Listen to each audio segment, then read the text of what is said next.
though? 1.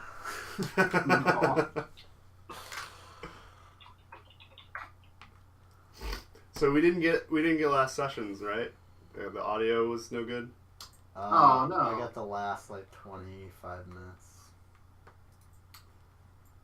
That sucks. Because software is stupid. What does it do? It just doesn't record it? So Sometimes the pretty much- driver can get screwy. yeah, I think it was a driver issue or something. Every time I've opened it, it's just all I do is hit start streaming and it works.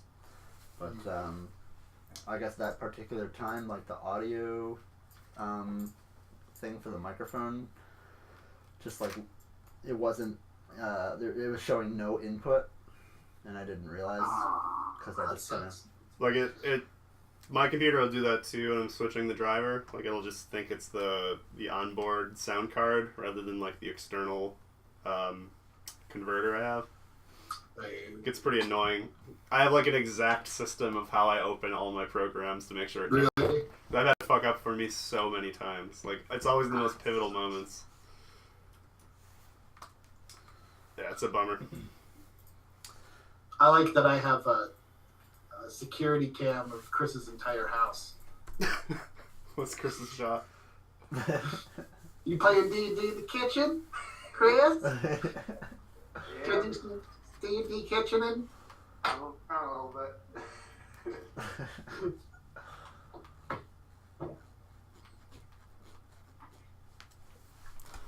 Waiting for my coffee.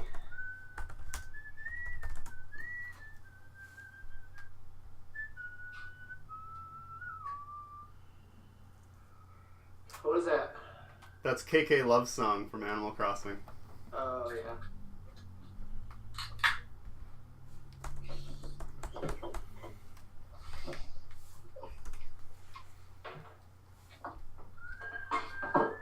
Okay. So who rolled low? I did. Miguel. What do you remember? Okay, so we've been in this library, and trying to figure out the glyphs and stuff that were on the throne, and we found a book that Terrence opened and went into this other dimension with a golden dragon. And he found another book that was cursed and was sticking to him, and he couldn't get rid of it. It was some horrible demon from before the current age or whatever. Yeah, what was it called? I think the Grim Dark. Yeah, I think that was it. And so we thought we would try to give it to the gold dragon who is interested in books. So we went in, I think me, Terrence, and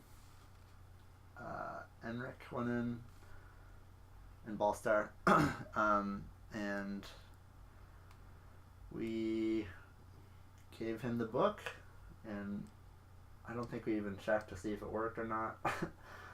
Yeah, he bought it from you for quite a bit of money, right? Oh, really?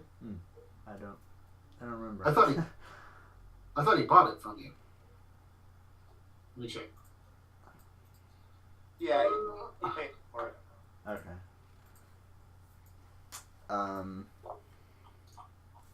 Okay. So then, yeah, we dropped off the book with him, and then while that was happening, Ballstar went to the other room with the room with the 6 doors, and opened the first one, and 3 flaming skulls with acid and fangs came up and blew fireballs all over the place. We fought them, and then after that we just went onward and opening all the doors. One of them had an office that was completely frozen over with a woman at the desk, I can't really remember anything in that. She had like a video cassette in her hand, pretty much. Oh yeah. And did we figure out what that was? Not really.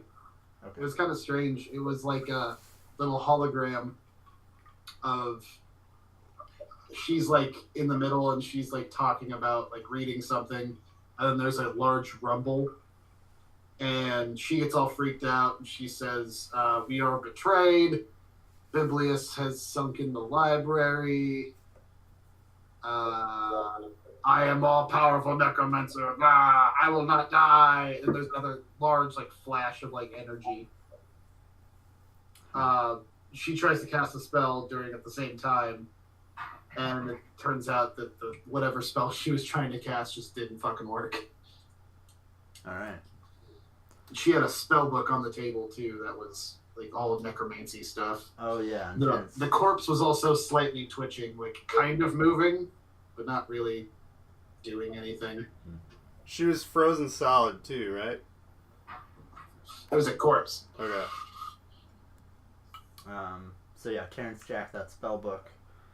And then we moved on to the next, which was I think the plant room with the big Yeah. poisony plant. I think we just kind of killed that and then moved on, right? There was nothing else. Wasn't there something in there? There was stuff in there, right? Oh, was there like a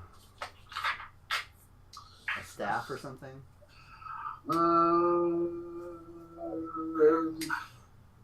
There was one at door 4. I don't know if this is the one with Yeah, there was an ironwood staff. Yeah, and we didn't identify that. We were waiting until later to do that. big knife and a staff. I have. There was like an ancient coin in there. Like, there's like a huge strange gem that fills you with the feeling of being at home by a fire. That's right. Yeah. The enlightened gem or whatever. Oh, John, I found out I wrote down a fire core thing in my sheet, and I was like, what the hell is this? And you were like, I don't know. I don't know, man. I was listening to the old episodes. It's when we killed Bishop, we got like the fire core out of his body, and it like... Oh. So now... Okay. Now I remember. Yeah, I think I know what it is. Yeah, it gives me like a 2d6 bonus to somebody who's within 30 feet of me when I cast a spell. Yeah. Essentially, like, whenever you cast a spell, you can, like, make somebody else's weapon, like, burst in flame, right? Pretty much. And the next... Pretty cool thing not to use for about 25 episodes. Yeah.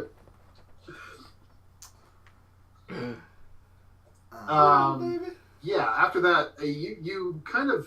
I think you went to most of the rooms in this northern reading rooms. Is that right? Yeah, we hit all the rooms, and then on the last one, we... So there was the Hungry Skulls, there was the Frozen Wizard, there was the Overgrown Place. There was the cave with the stalagmite with the riddle on it. Yeah, what happened there? It was just a riddle that we solved, and then the room, like, changed. It was all, like, an illusion or something, and it changed into a room with a chest, and then inside the chest were 3 books. One of them had like a bunch of eyes on it, and it was called... The Manual of Senses? Yes. And then there was another one called Little Star's Guide to Magic, Volume 1. Little Snar. And then there was a 3rd book that just said important. And someone looked at it and opened up, and it was just... It was just a fireball. An explosion. This is a stupid dungeon crawl. I love it. Okay.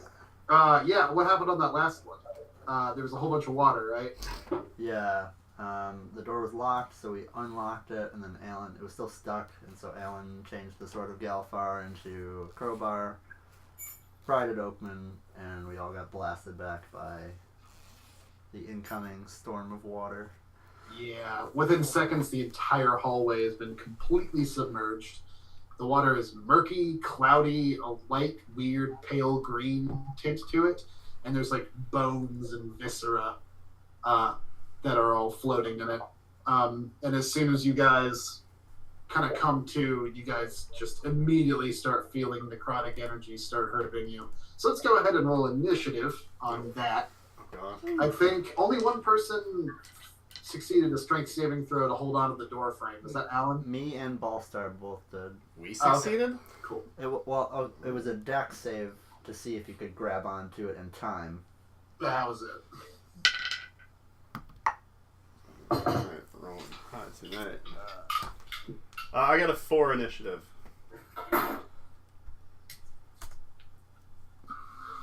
Okay.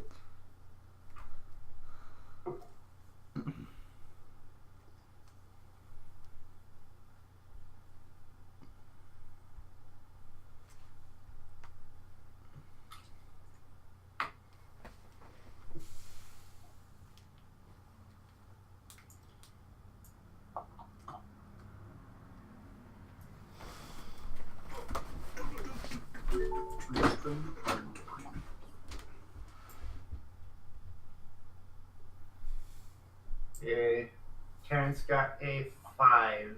5. It's going to be a hot night. I got a 4. Jesus. Does somebody want to roll for Alan and Yeah. Barbles? I'll roll for Alan. Babs got 11. 11? Alan got 12. 12. Cool. Okay, that puts Alan at the top. Alan is currently at the very, very back of the hallway. While underwater, if you don't have the swim speed, you have to roll, or it's half movement to like swim through, and it looks like they are currently, where is it?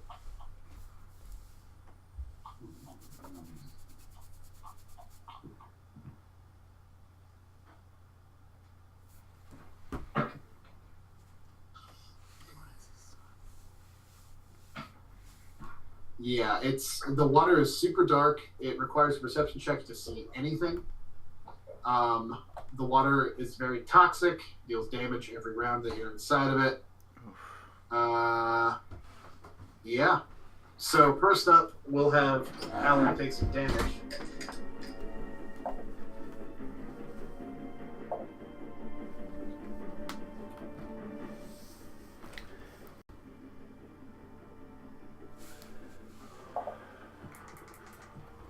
$19 necrotic damage as he starts his turn in it.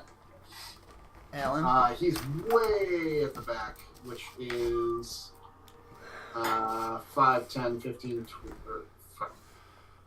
5, 10, 15, 20, 25, 30, 35, 40, 45, 50, 55. 55 feet away from the reading, from the room number 6.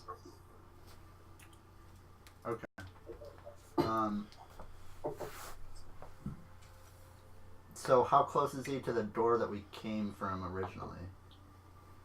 He's up against it right now, the one that leads in the library, but the pressure of the water has completely slammed it shut.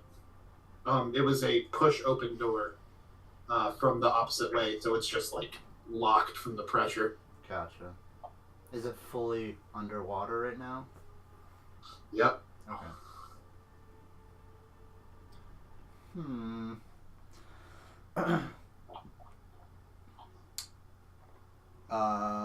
I guess he's got the crowbar already. He'll try to wedge it in that door and see if he can try to open it. Okay. So, yeah, go ahead, roll a strength check.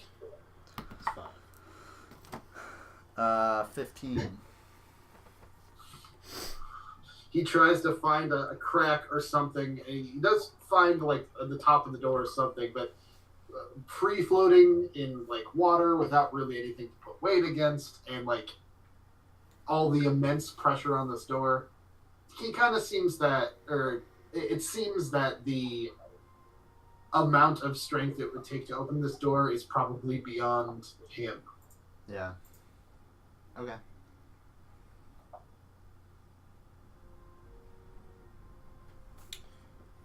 So that's Barbalita's up next. Okay.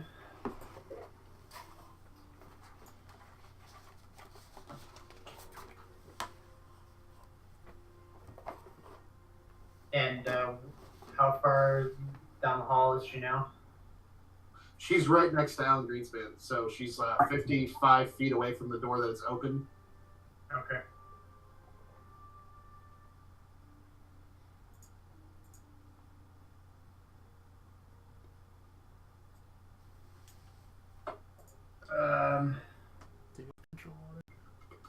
Is there like is there a current or is it's all full by now?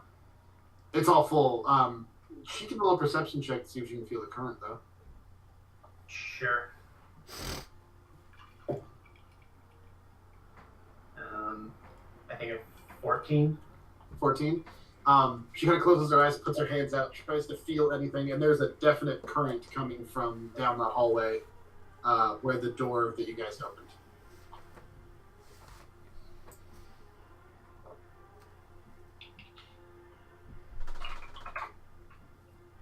Alright.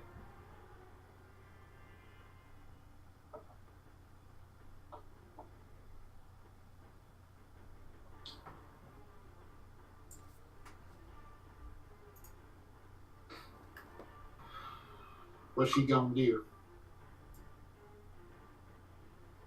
Oh, actually, first she takes damage too. Yeah. Damage! 12 necrotic damage. Okay.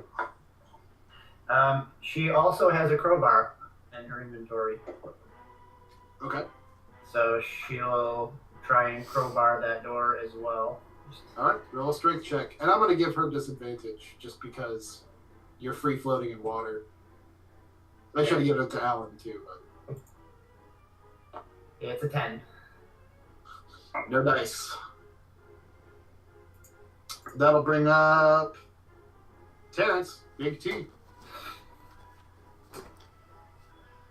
Yeah. Terrence also failed the first check, so is he in the same place? Yeah, he's in the same place. 7, 13, 14 necrotic damage. Terrence.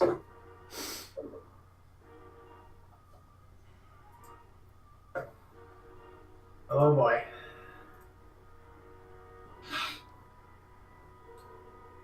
Dude.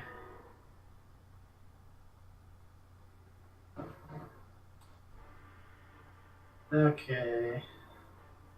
Which door did the water come from? Number 5. Number 5, the one that was locked? Yeah. The last Right. one we opened, okay. Do a investigation on the door to see what it's made out of. Sure. 25. 25 as you kind of investigate the door, see what it's made out of. It's definitely made of the same kind of stone that the rest of the library is made out of. If you remember, it was a very heavy door when Ballstar initially pushed it open. He had to kind of like push and they creaked. He only ever got like the double doors just like open just a little bit, so for him to slip through. So what's my stone shape spell? Stone shape. Trying to find it.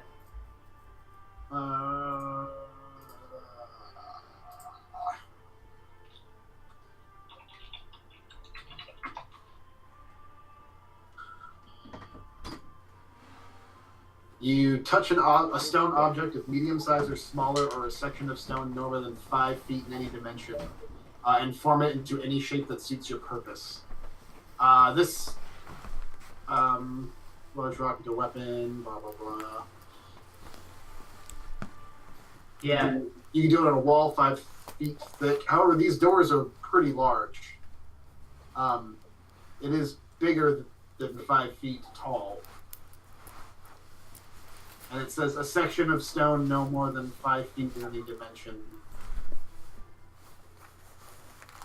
Doesn't matter. Although,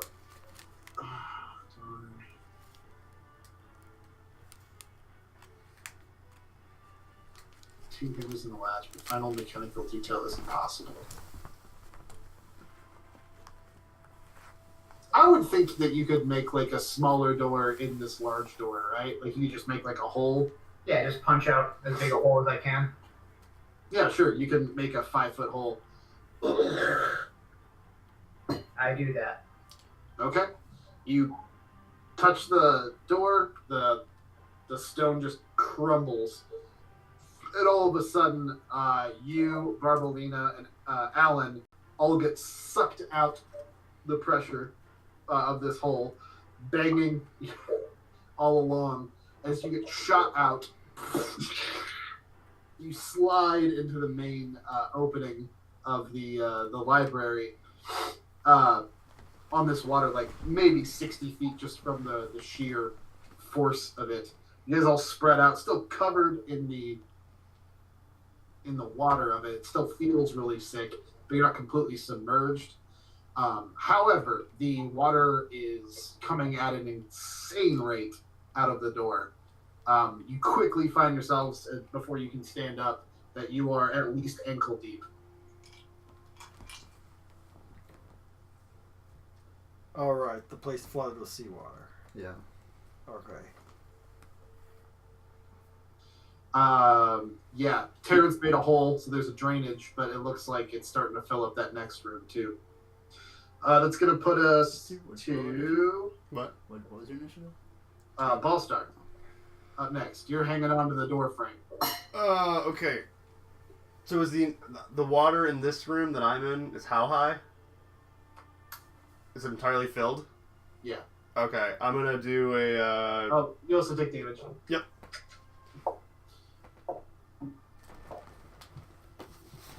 $17 necrotic. Dang. Yep. Control water. Gonna redirect the flow. Send it on back. The whole shebang. Okay. That's How the, much water can you do that to? That's a big spell. 100. All the water inside 100 feet cube. Okay, it's not going to be all of the water, but 100-foot cube. 100 feet aside a cube.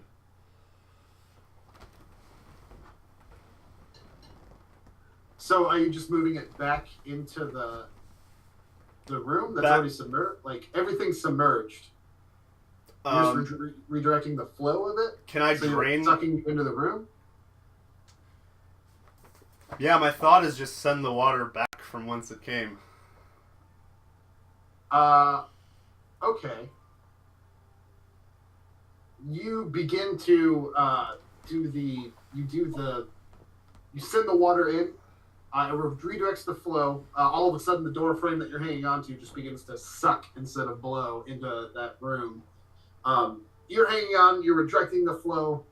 The water level begins to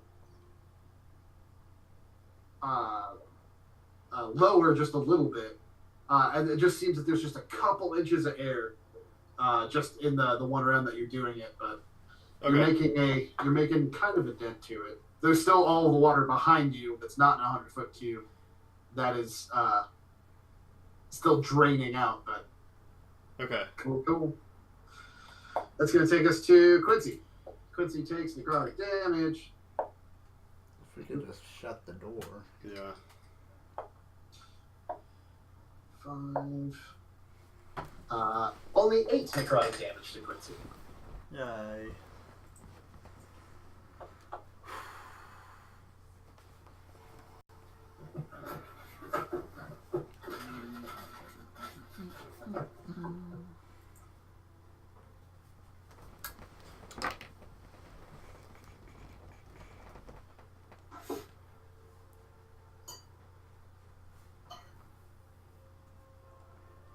Can you do anything with stone, Michael? I can meld into stone for 8 hours. Quincy plug. Okay. Yeah, I'm just gonna do it. I'm gonna also cast Control Water. Oh wow! All right, Double. doing the same thing. Are you forcing it in? Well, Terrence just made a hole in the down the hall, right? Uh huh. Okay. I want to.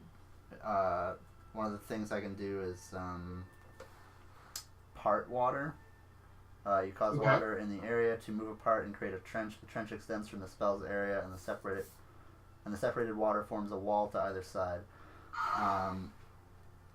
So yeah, I want to do that in front of me, and then I want to In that room that you opened. into the room, and then I want to try to close the door with this, the separated. Okay.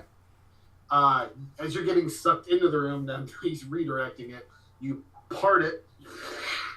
Just everything starts dripping. You and Ballstar fall to the ground, both gasping for air. Don't take necrotic damage.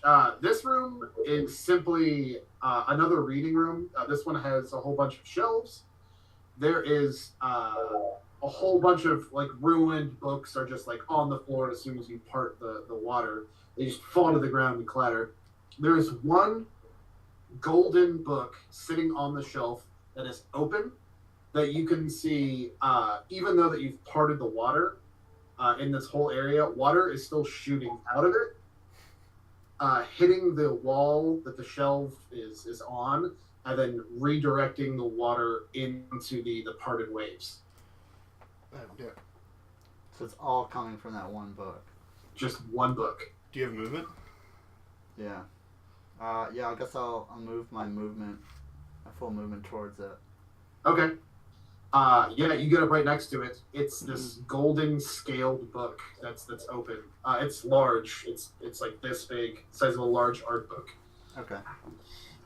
The pages that you see aren't really pages. It's literally, as you peer in, it's just this gloomy darkness, this watery, hazy darkness. Every once in a while, you'll see a bone slip out in the water that's being redirected, like a sort of part of a rib, a little femur. Gross. You don't have any actions left, though, so Correct. we're going to go to the top to Alan. Alan, you've been shot out of a hole. You're now in the main part of the library. It looks like the flow of the water coming out has reduced consistently, or considerably. So no longer is it kind of filling up, but you're still like ankle deep. What's the lighting situation? It's dark as hell. There's no light in Okay, the main part of the so library. I am going to duck and cover. Yeah, I can't see Okay. anything. I guess I'll try and anchor myself. Can I find a bookshelf or something? Yeah, sure. It's not enough. The current anymore with the control water spells isn't enough for you to be blown back anymore. You're still ankle deep. You just have to trudge a little bit. Yeah, I just want to find something solid and sit tight, I guess. Okay, you find something solid. You try a bookcase. You're like, yeah, no, that's wood and it's going to be blown over. You hit a wall and just kind of like brace yourself in between two for another tidal wave. It's going to be Babs. Okay.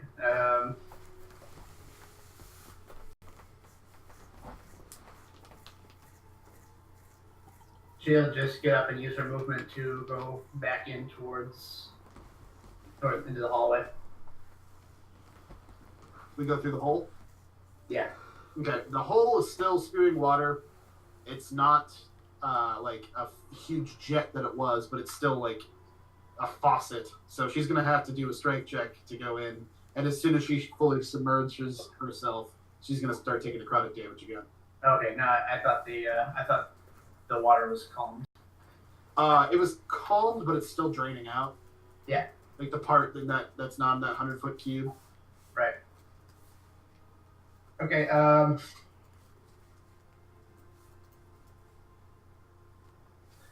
She'll just walk over to the upper staircase and just kind of stand at the base. Look it up. Yep. Okay. But the Alina. That's going to take us to Terrence. Big T. Okay.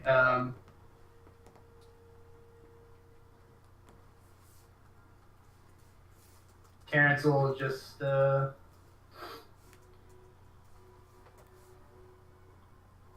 talk into the mic and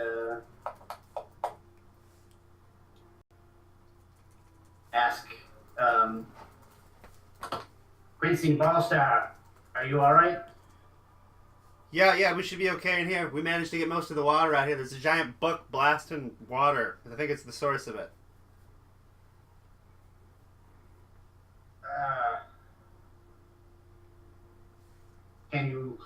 Can you stop it? Can you close it up? We're working on it. Gonna try. It is not my turn in initiative yet. Or there's still water coming out. I'll get in as soon as I can. Okay. They turn. Yeah, Terrence will just go up next to the breach, wherever. Just wait until the water calms down. Okay. So it's Ballstar's turn. Okay, I'm gonna go over to do the... Can I do like a quick investigation on the book? Yeah, what exactly are you trying... What kind of information are you trying to get from the book? At a glance, is this going to hurt me if I touch it? And if I think so, which probably, I'm just gonna use a shillelagh and try to hit it to close it. Okay. Roll a perception check. Okay. 21. Touching it, you don't... Not that you can see, you don't think it's going to hurt you to touch it. Okay. Just being cautious, I'm going to use my shillelagh and kind of lean into it and try my best to shut it. Okay. Roll the strength check. Cool. 11. 11. You try to wedge the shillelagh in between the wall that's been like the wall and the cover that's been plastered on the shelf, and it's like stuck fast. You can't even fit the shillelagh like in between the book cover and the wall. It's just sliding off, and it like slides off of the cover of the page and into the book, and half of your staff just disappears into the book. Okay. You pull it out and it's all wet. I think it's like a window to like a water plane or something. Anything else? I guess that was a movement and an action. Bonus action, actually. Ew. Still controlling the water. What can I do? Well, it's a bonus action to do shillelagh, but it was an action to try to close it, right? Oh, okay. Sure. Okay, that's going to that's be my turn. Quincy.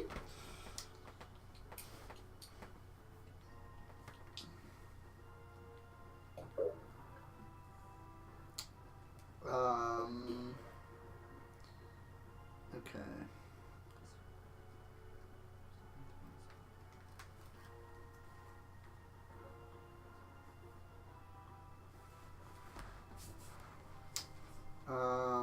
Okay. Gonna try something here. I'm gonna use my action to, rather than parting the water, I'm gonna try to redirect the flow coming out of the book and try to redirect it around itself to try to use the pressure to close it. Nice. Cool. Yeah, you can do that. Like, so all of a sudden, Ballstar's in the middle trying to do it. He kind of fails and shakes his staff. And he goes, I'm gonna try something, and then the wall of water just slams into you guys again because you're no longer parting it. Yeah. The control water from Ballstar is sucking everybody in, so you don't get blown out. But then you redirect the water behind the book to try to close it, and that's exactly what happens. You get the water behind the covers, and you can see like even the current is like struggling to get it closed. As soon as it gets like within a couple like an inch of being completely closed, all of the water everywhere around just disappears. Wow. You guys fall slam onto the ground. All the water just instantaneously gets sucked back into the book, but closes, kind of wobbles for a second, and then hits the ground. Holy shit.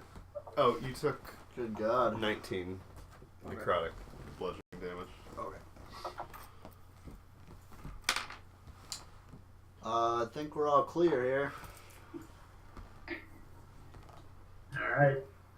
Gotta look around the room, see if there's anything else.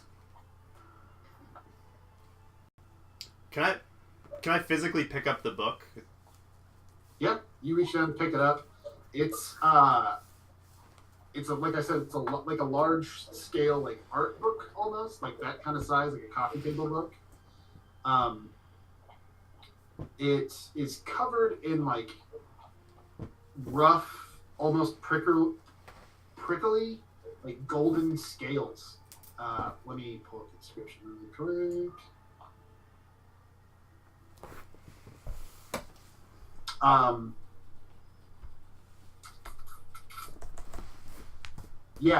You turn it over, and on the cover of the book it says in Draconic something. You don't read Draconic, do you? Nope. Yeah, you don't know. Oh, what's his name?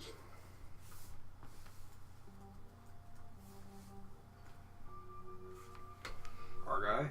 Yeah, why can't I remember his name? Henrik. Enric? Enric, what's this say? Oh yeah, Enric was there the whole time too. I imagine he got blasted back to everybody else. Maybe. He timidly, he's just like wringing out his like yellow robes. His tail's like flicking, getting the water off, and then like wiping his forehead. He trudges up, just looking like like grumpy, just angry. He comes up and he looks at it. He goes, "It says the Celestial Sea on it. Although that did not feel very celestial." Celestial Sea. Man, so we found that the dark evil book. We found this like water book. Are these like different? Is it like the ship where these are like doors to different planes kind of a thing? Is this part of the thing we saw upstairs? You know. And Rick kind of shrugs. Goes, we also found Little Snar's Guides to Basic Magic. And that sense book. Yeah, there's the very strange one with all of the eyes, too. I don't think those were gateways.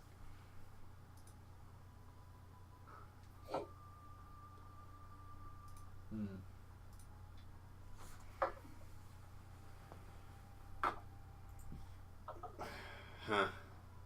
Maybe we need one book from... Well, we got all the books we got out of these 6 doors. Do you want to go check the other room? The south room? Yeah, in the south there was to the south of these double doors there was another set of double doors on the opposite side of the staircases. Yeah. Oh. I'm gonna head Remember over that there. there's also, when you first enter this, like now with the door with the hole in it, the one that leads into the Great Library, it's a T intersection, so there's also double doors leading northward that you haven't opened. And then you guys went to the, east? Whatever. On the right is where all those 6 doors were. Right.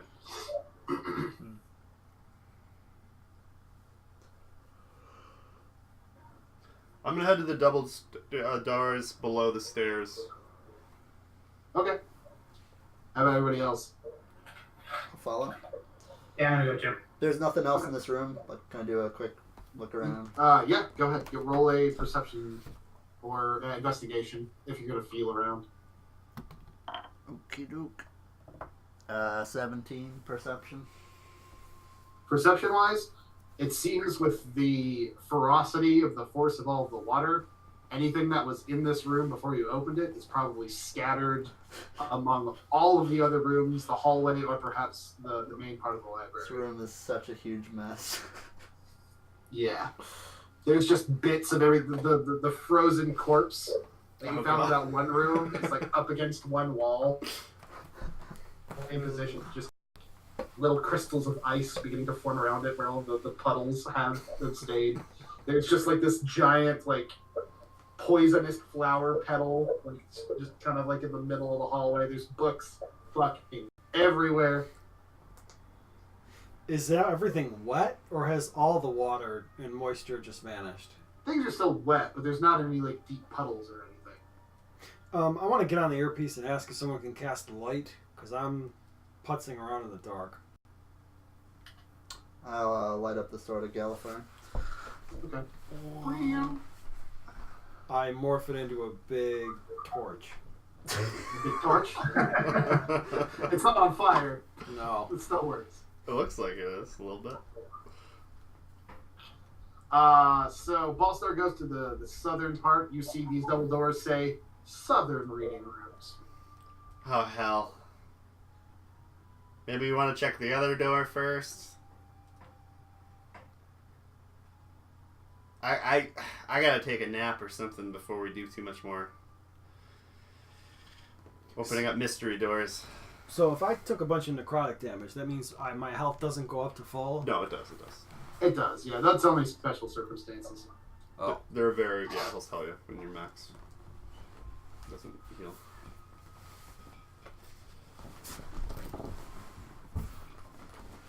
God, do you want to do another group of reading rooms, or do you want to check the other door?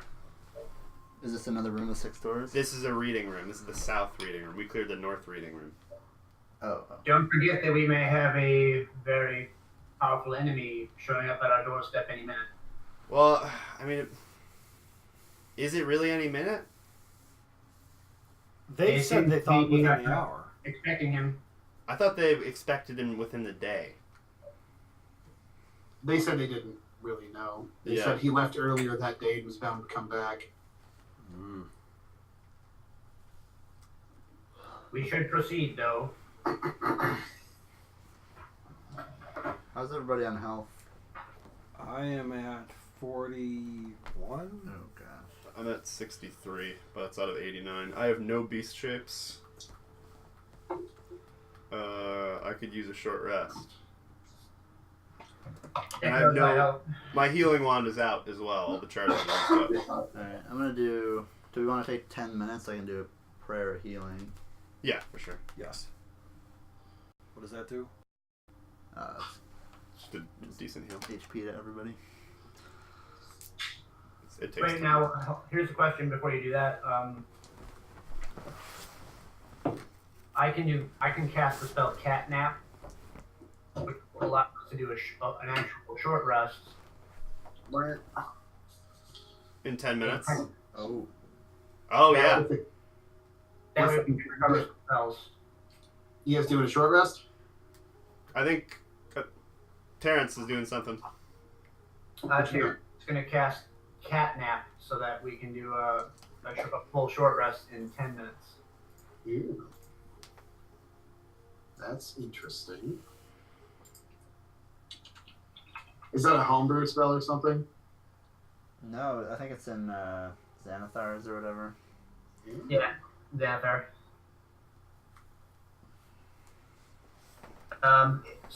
Well, it's only 3 willing creatures. Yeah, it's 3 of us. So who Oh, needs? Definitely who Alan. Who would recover things Ballstar, from? definitely. I'm good. I think I should not be one of them. Yeah, I can get my beast shapes back. So me and Alan, for sure. What does Alan get from short rest? He just needs health. And his action surge back. Ooh, I didn't know that. I thought that was long rest. Yeah, let's do that. So me, Ballstar, and Alan Hell yeah. will Yeah. take a cat nap. Well, What does catnap look like, Terrence?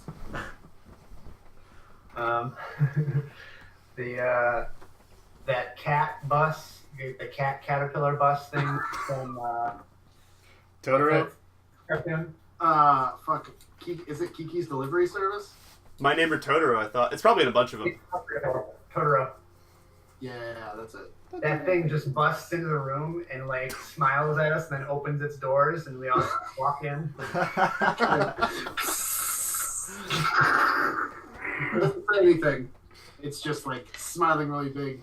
Enric just has this like, what the fuck?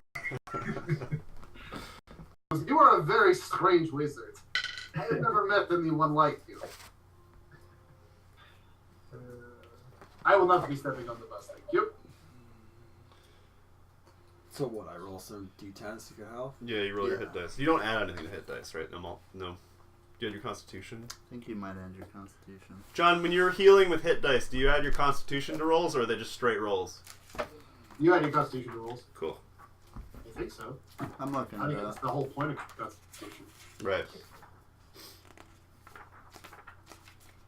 I never had in the past. It just occurred to me.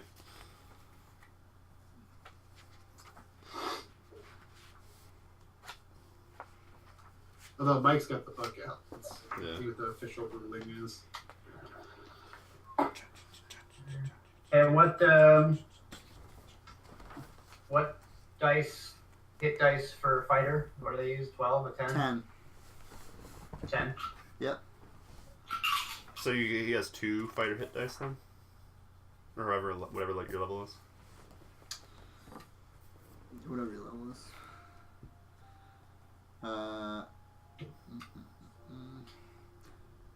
Yeah, for each hit die spent, the player rolls the die and adds the character's Constitution modifier. Cool. Nice. Just Constitution or proficiency? Just Constitution.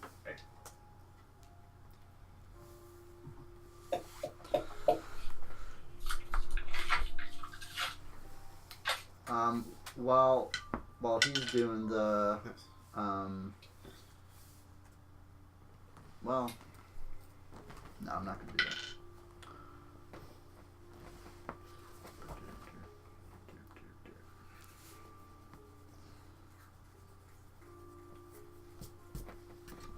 Sweet.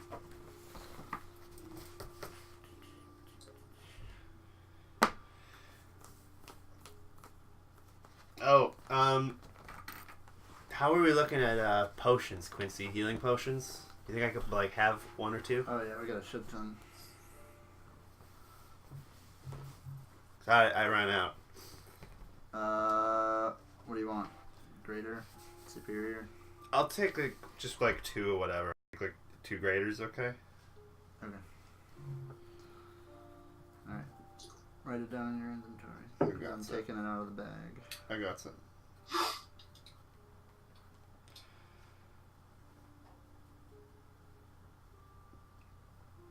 Cool. I'm good. So, 10 minutes later, you guys wake back out, get out of the cat bus. The cat bus smiles, nods, goes into its, it just disappears into the wall as it was driving through it. You guys are feeling nice and refreshed. You see Enric has just kind of parked it for 10 minutes. He's just sitting back to his back to a bookcase, just writing in a journal. So, based on our last experience, you want to just keep doing what you're doing out here while we check out the next room, my man? That would be very nice, please. No more water. Please. I feel you. Back to the south reading room. Yeah, I guess. So we're missing a gear from that big central unit. Yeah. And we haven't seen any sign of that. Mhm. Did we take that book of the Celestial Sea? Yeah, I think Ballstar has it. Yeah. Okay. Yeah, alright, pop into that south reading room. Are there just 6 more doors? Well, we're at the door. We'll have to open her up. Ah, It seems to be stuck. crap.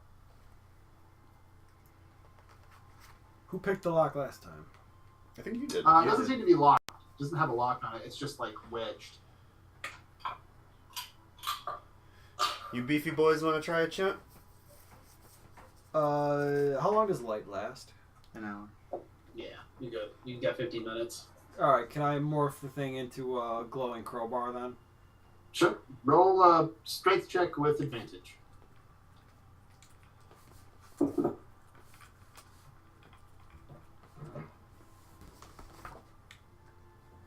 $18. Nice. Pretty easily, you put it in. very loudly opens. You kind of peek in. It's completely dark. You put the glowing light of Galifar in. The first thing you get is just this horrendous smell. It smells like sticky, rotty, wet grossness. It looks like the floor that you can see from the light is just covered in this like red-brown ichor all around it. Otherwise, it looks like an exact mirror of the northern mirror or the northern reading rooms. Is it Silent Hill style? Yeah. Oh boy. Can I just dip my toe, see how slippery this grime is? Yeah, you step it down. It's not slippery. It's like sticky. Your boot like.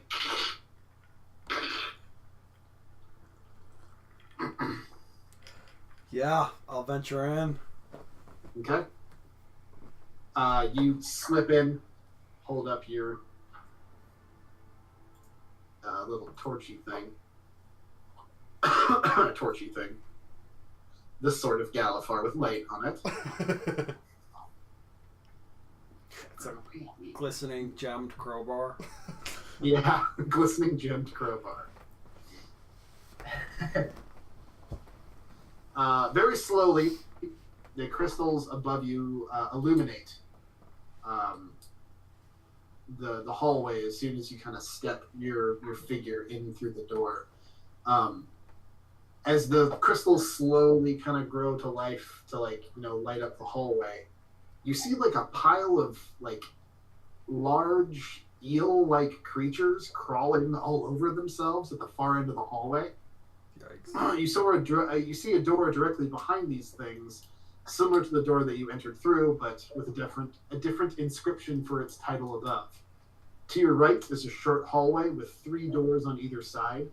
They look like the other 2 doors, but are numbered 1 to 6. 6 in amethyst. This smells putrid, like a rotting body mixed with stale air, and causes you to audibly gag. Unfortunately for you, this catches the attention of the creatures, and they begin rushing towards you down the wide hallway.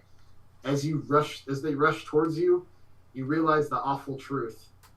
They're giant intestines, filled to the brim with decay and an oozing a horrible acid that leaves a wide scorch mark across the floor behind them. Oh. We don't have to go full initiative. Let's just do like spotlight. They'll act in between everybody else. So first of all is Alan coming up. You see these like colons and intestines that are alive. There's 3 of them, and they're just down the hallway at you.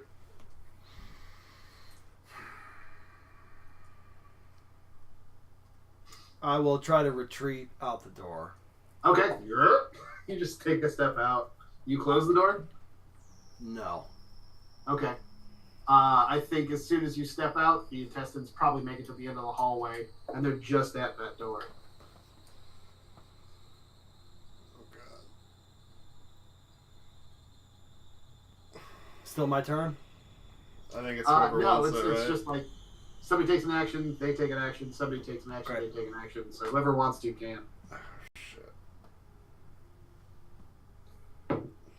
Terrence will cast, what's that cone of flame?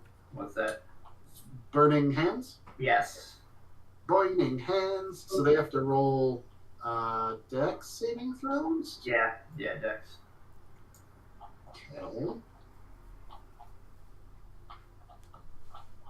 Take a flip and stick this.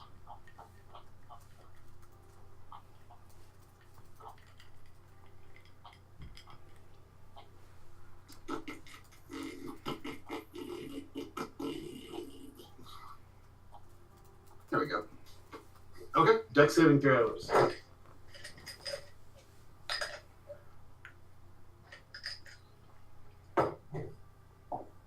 That is 9, 14, and 7. They all fail. Alright. You can catch them all in the cone. Yeah, they're all going to take 20 fire damage. Damn. That colon is on fire. Too much Chipotle. And I'm gonna step around, kind of retreat like along the side wall, Okay. just to not be in the spray if such should happen. Sure. Terrence steps forth, puts his hand out. Huge cone of flame. They all just. We don't really make a lot of noises, just kind of. It's all farting noises. But on a massive scale. It's got it. It burns up all the methane inside of them. They just bloat. You see one of them just like one part of the colon just kind of like inflame and then just like a blister. Their turn. They are going to.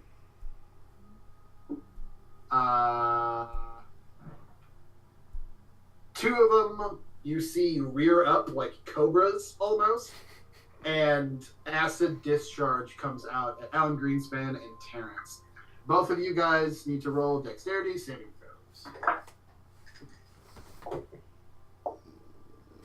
11. 22. Okay. 11, you take 12 acid damage. 22, you take 10. Or no, wow, 5. Jesus. The third one, who else is around the door? Quincy, are you anywhere close? I think we all are. Okay. Yeah. I mean, I'll just roll.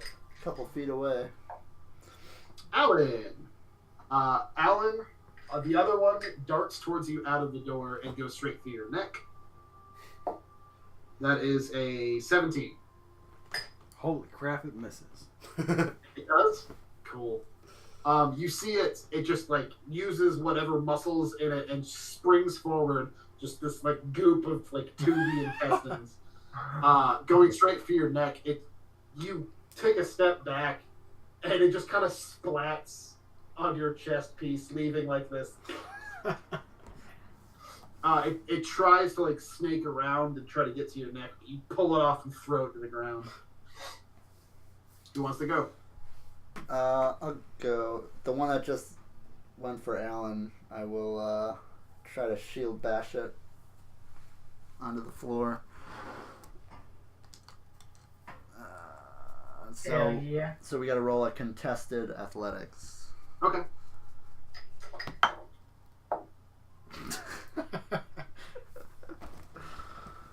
What'd you get? Nat 1. You lost 2 intestines. No. I think you try to shield bash it, but it like in your face and just like it smells really really bad. Yeah. All right. I'll just stab it then. Okay. An 18 and a 20. Both of those hit. Cool.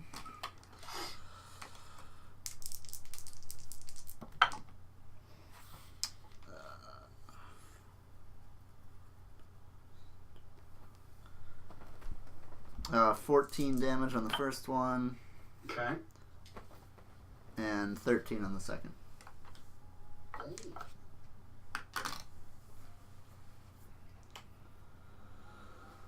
Okay.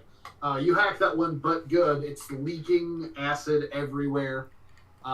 It would be bleeding if it wasn't just like constantly bleeding. Intestine's turn. I think since you stabbed it, the intestine is going to try to constrict Quincy Oh, good. with a 18. Nope. Which doesn't hit, right? Nope. Okay. The other ones. Nope. The other ones, they can't do the vomit thing, so they both try to constrict other people. One for Terrence, one for Alan Greenspan. To Terrence, that is 17 to hit. No. Okay. And to Alan Greenspan, that is a natural 1. Now that you guys know that they go to try to like choke you guys know to like stay away as soon as it jumps. They just kind of Who wants to go? Barbalina. She'll just start cutting him up. So, There's one that's really badly hurt that Quincy got a hold of, and the other two that were just kind of flamed. Or burning hands. she'll start with the weakened one. Okay. So that's a 24. Hit. It's a 15. 15 damage. No, 15 for the second. Oh, 15 is a miss. And then a 14 for the second, or for the last.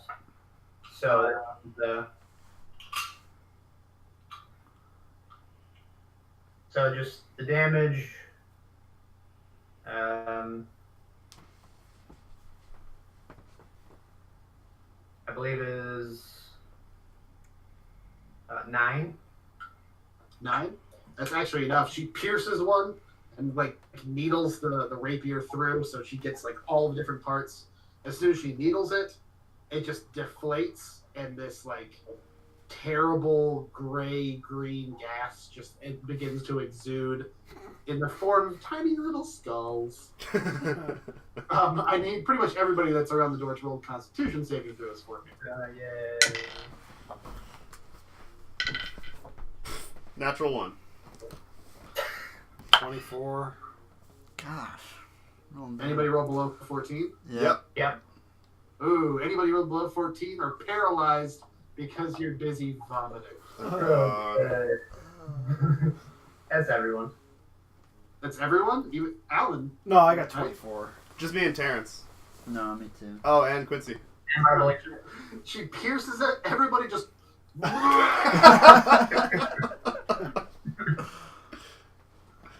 okay. It's their turn. The other two go for the paralyzed people, and they have advantage on the attacks. One goes for Quincy, one goes for Ballstar.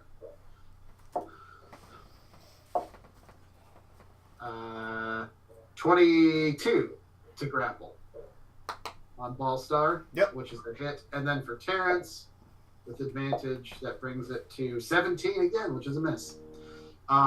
Quickly, one of the two remaining wraps itself around your throat, and just when you're busy vomiting, you're still paralyzed. You try to catch your breath just because it's just so disgusting. It takes one end of its, like, you can't quite tell what part of the anatomy it is, but it's something bulbous, something pocketed, and it attaches that part directly to your mouth.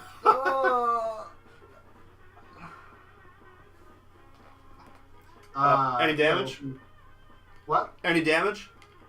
No damage yet, but you're considered grappled. Gotcha. So who wants? Everybody else is paralyzed. I'll go then. Okay.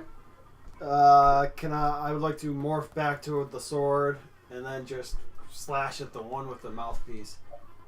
The one that's on Ballstar? Yeah. Okay.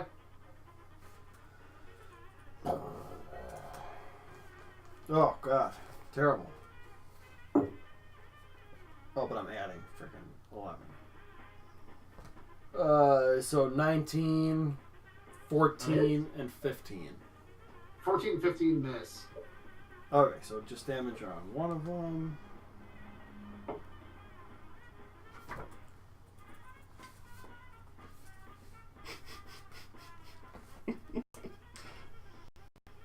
Uh, 15 If only you damage. could get it in farts. Yeah. Well, how much damage? 15. 15?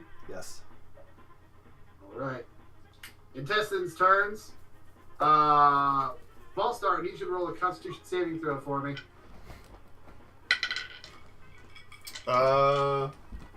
14. That's not enough. Yay.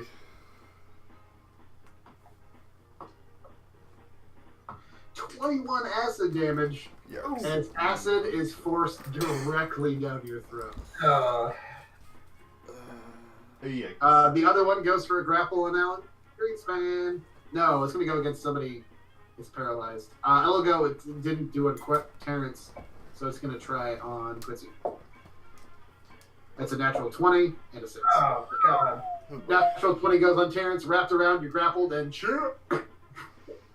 So you on both of last round and this round, you started off saying Quincy and then said Terrence. So what do you mean? Yeah, I meant Terrence. No, I meant Quincy. Terrence. You tried to go for Terrence the first time and missed. Right. So I was going. Oh, towards okay. Quincy. No Quincy this time. Why do I have so trouble with those two very different names, So guys? weird. I don't understand. Why? They're two very different. Is, Alright. Isn't paralyzed like automatic crit anyways? They're trying to grapple. Okay, gotcha. I don't know. It's weird. Yeah. If they're trying to hit, maybe not. They're Right. intestines. They're not exactly smart. Yeah. So somebody who's paralyzed can try to go if you'd like, but you'd have to try to.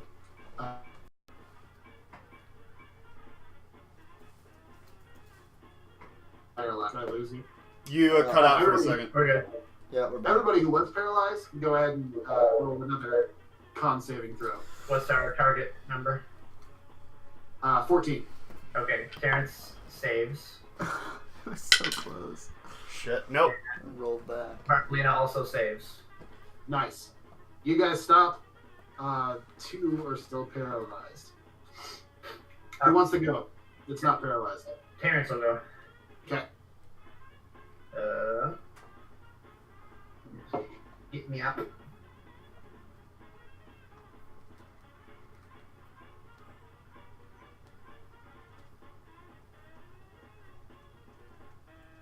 What you doing? I think. I'm just gonna firebolt one of them. Okay. Which one? Is one of them still attached? Yeah, one of them's attached on Quincy. Oh god. Wait, don't I have? We gotta hit him. We gotta hit him harder. He goes every time one of us goes. If we keep nickel and diming him, he's gonna just keep punching us and punching us every turn. Alright, I'm gonna hold it at him. Okay. Which one? The one on Terrence? Or fuck. The one on Quincy or the one on Ballstar? Which one on Ballstar has been hit already, right? Yes. Alan just took swipe. I'm gonna try and finish that one off.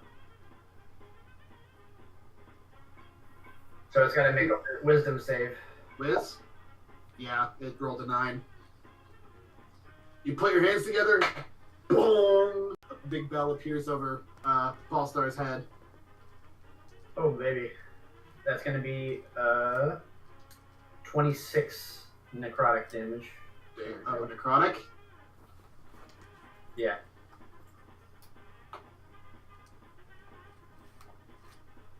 It is dead. Boom! It the vibrations make it fall loose, and just slop around his neck. The one that's attached to Quincy, I need you to roll a Constitution saving throw. Yay. Nope. Oof. 6, 5, 5, 20 acid damage as it vomits down your throat. I'm at 69. Nice. Who's up? Anybody who's paralyzed can try to re-roll out of paralyzed. Yay. Nope. Woof. Haven't rolled above a 9. Still one on Quincy. Who was up? I'd say either Barbalina or Alan. Yeah, I'll go again. Yeah, I'll just attack the next one. Do it. Crit, Nice. Nice. and then 30, Holy cow. and then 29. All of those hit. Is that our first 30? And you get the 30 and up extra, attack roll? extra attack. Wow. I rolled 20, 19, 18. Dang. Right, so for the crit, well, how would I just start damage? Well, first of all, if you want to do the crit, double damage or roll twice. Let's just double it. All right, I'll do the crit. Tell me what the crit is first. Sure. Max damage. Holy hell.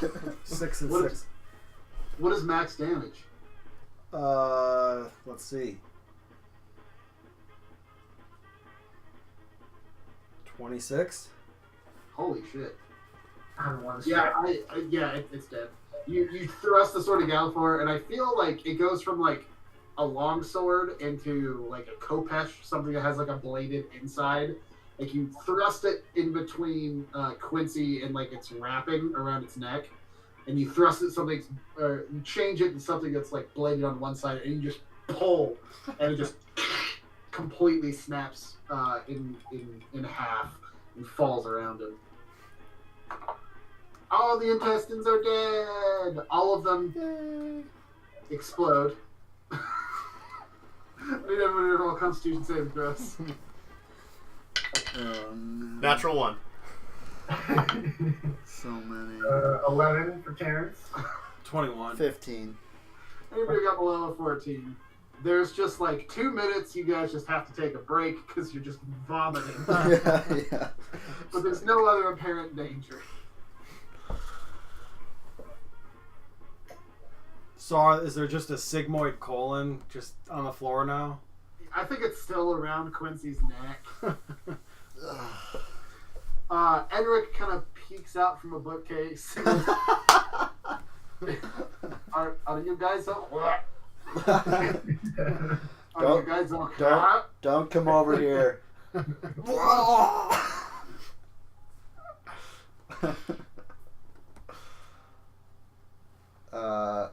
Terrence, can you Just cast fire. press or to something. digitate this shit off of me? Yeah, I'll do some produce flame and just start. Yeah, I'm just gonna incinerate all of it. Same here. Okay. You guys spend a couple minutes just.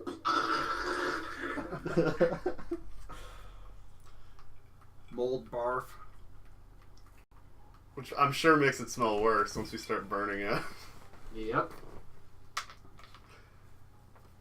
So the hallway seems clear. You didn't get a good look down that reading room hallway. All you kind of saw was just that it continued down, and then that there was another door across the hall. But Did you say the door had an inscription? yeah, it said the Great Hearth. So the Great Wheel, the Great Hearth.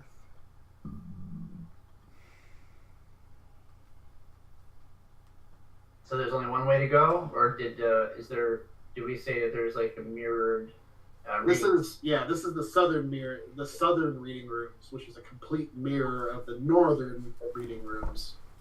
And that- Again, it's a T intersection where you guys are looking a short hallway, and it says the Great Hearth, double doors, and then you haven't gone far enough to see the end of that hallway. You're not sure how far down that goes, but again, you see doors with amethyst numbers carved in them.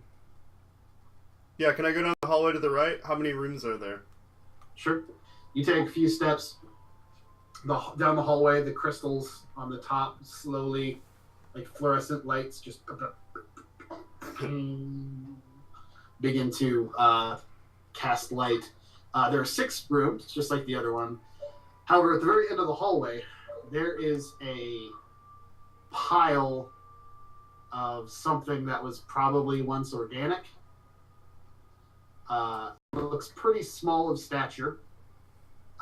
You can see tufts of brown hair.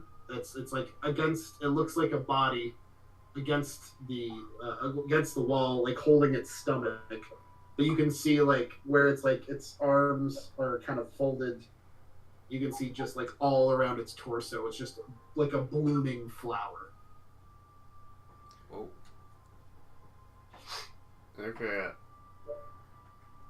I'm gonna slowly back away, get back around the corner, and just kind of call out over the radio what I see.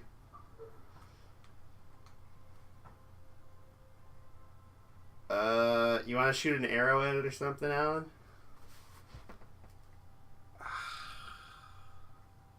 really. Alright, so it's a body, but the torso is opened up.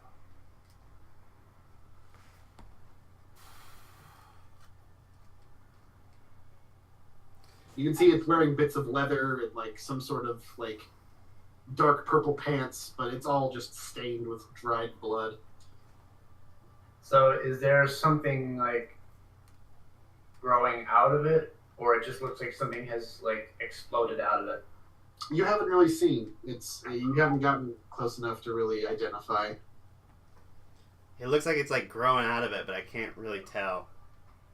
I don't want it to be another stink flower like we thought before, you know? When I said like, it doesn't look plant based at all. It's just like Yeah. Okay. lower torso is just open, like it's just like burst. Okay. Yeah, like we might have just fought this guy's innards. Well, I don't know what could make that happen.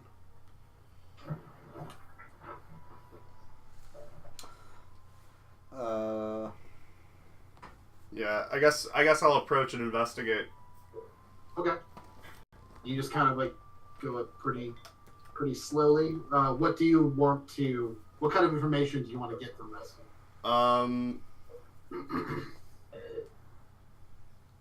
I guess what does the wound look like? Like what would I think? What kind of damage caused it? Does he have anything Okay. on him? Roll a medicine check first, Okay. and then investigation check if you want to go through his pockets. Okay. 13 medicine. As you kind of like you touch his small shoulder, he's about the same stature as you. Okay. Shoulders and height pretty small. You kind of turn him over, and you notice that like from his like rib cage down to like his like pubic bone is just open, and there's nothing inside. It's just this hollow red, reeking cavity. As you look at his face looks pained. Rigor mortis is set in. He has glasses that are broken and like set off to one side. He doesn't look particularly decomposed though. Very recent. Recent. Okay. I wonder if this is this the adventurer? Is this the guy? Maybe somebody went with him? How long have we had the chateau, John? Like a couple weeks, months? Couple months. Yeah, Okay. couple months. Does he have any identifying garments or articles? He seems to have some sort of messenger bag wrapped around him. Let's leaf through it. You pick up, you kind of go through the bag. It looks like he's got 2 healing potions. Nice. He's got one. This. It looks like a small wooden coin. It's a token of Featherfall. Nice. Ooh. He's got some kind of spoiled rations in it. It looks like he brought like a whole marinated glazed chicken with him that's just kind of rotted. And then there's a leather-bound journal that he has wrapped a whole bunch of leather around and tied to keep it secure and dry. Sick. Yoink.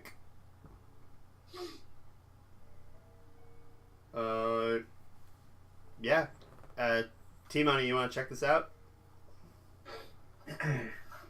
Indeed. I'll unwrap it and take a look. Okay. You unwrap it. It looks pretty well preserved, I guess. You start leafing through it. It's written in Gnomish. Ooh. I believe I can speak Gnomish. Can you? Yeah. Let me confirm that. Well, I can. What's it say? It says the personal journal of. I can't remember what his first name is. I'm just going to call him Svenerus. Svenerus. I'm gonna call him, I can't remember what the first name is because I can never fucking find the page. But Svenerus Belgard. Oh. We got him. there's a whole bunch of stuff in it. Specifically, this doesn't seem to be a personal journal, but like a research journal of all of the things that he was looking after. Warbach is his name. Warbach Belgard. Warbach? Charbach! Warbach. Alright. I'm going to copy and paste the text into GroupMe, but I'll read it to you aloud as well.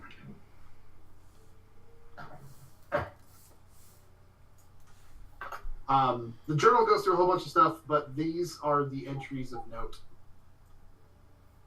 I tracked down one of the possible locations of the weapon wielded by Edric von Embecht, the supposed progenitor of all dragon-slaying myths and traditions. After slaying a great worm, the blade was forged for him, the Crimson Ruination. 400 years of legend and lore have all speculated where the blade has ended up, and it's no longer in his grave in the Ironwood Mountains. According to my research, the blade may rest in the Demon Wastes, snatched from the clutches of civilization as a prize by a terrible volcanic beast. As you go through it, you kind of go through trying to find something else. Another entry sparks your interest. A relatively new item in comparison with the rest. The Bully Basher's story is only 40 years or so old. A pair of worn black iron gauntlets. They were used by a small boy who would no longer stand idle in the face of oppression. Supposedly the boy was an apprentice at a shop named the Brass Jaw in Karnath. It must have been a larger city. The stories mention a lot of gang activity. Another one of note.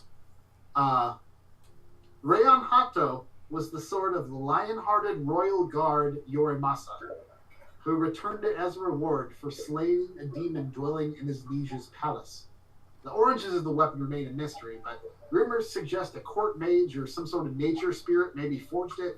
Tales of the sword tell of its great strength and ferocity it bestows upon its wielder, and some stories hint the blade gave its owners dominion over beasts and birds, or even the ability to transform in battle. Last seen 4 years ago during a dueling tournament in Undere, in the hands of the eventual winner. Since dueling was made illegal shortly thereafter, his name has been scrubbed from the official record open to the public. Another entry. There have always been tales of magical shields, towering monstrosities the size of houses, small and deft bucklers that float on their own. But Crickspur's ally is one with a seemingly humble enchantment, the ability to change the coat of arms on its face. Belonging to Sir Werner Akeldin, a Thrangish cavalier of the early last war, many would think the story of the shield's about him. But I believe there's a secret in the history. The real story is with his squire, Renda, and the girl's hidden lineage. I have a name and a place to start. Finding access to the noble houses of Thrain may prove to be difficult and terribly boring.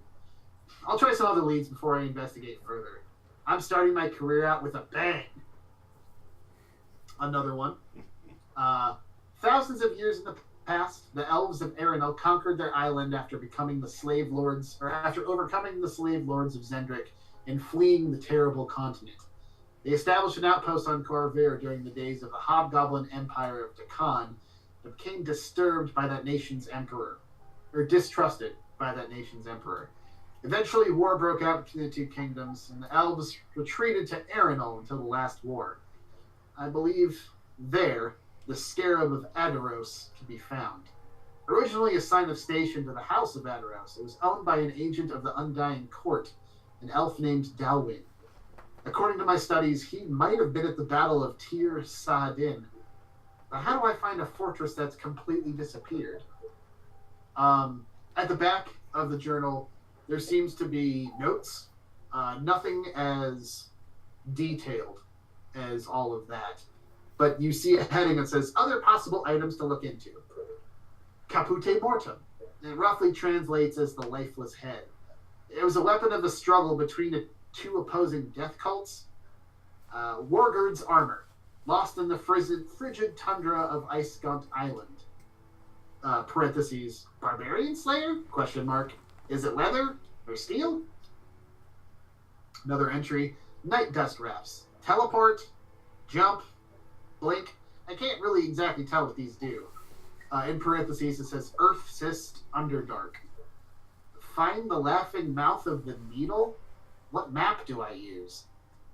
Another heading, The Plane Shifter's Knife, Red Wizards, Acortius Cade, Reality Slice? Another heading, Scales of Balance. I don't think they're really scales, maybe a staff of some sort? Brotherhood of the Balanced Way, Road of Annihilation, Road of Creation. In parentheses, what does that mean? The last entry is Emerald Heart. In a dense forest rich with ore, there was a territory dispute with some clans that would use it for profit. Some sort of shepherds held back an otherworldly invasion and resealed the portal that held the horrors back. In parentheses, ore in a forest?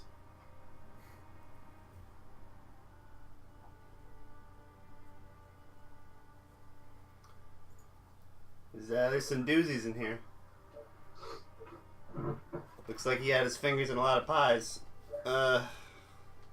This is our guy, though. Should we kind of take a little memento, take him back to the house? Oh God.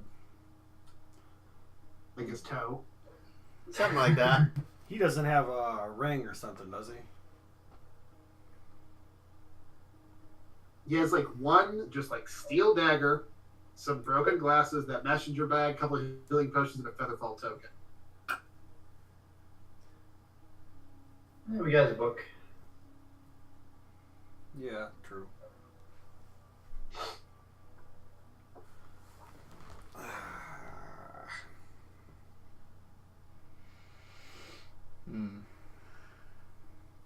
Alright, 6 doors, huh?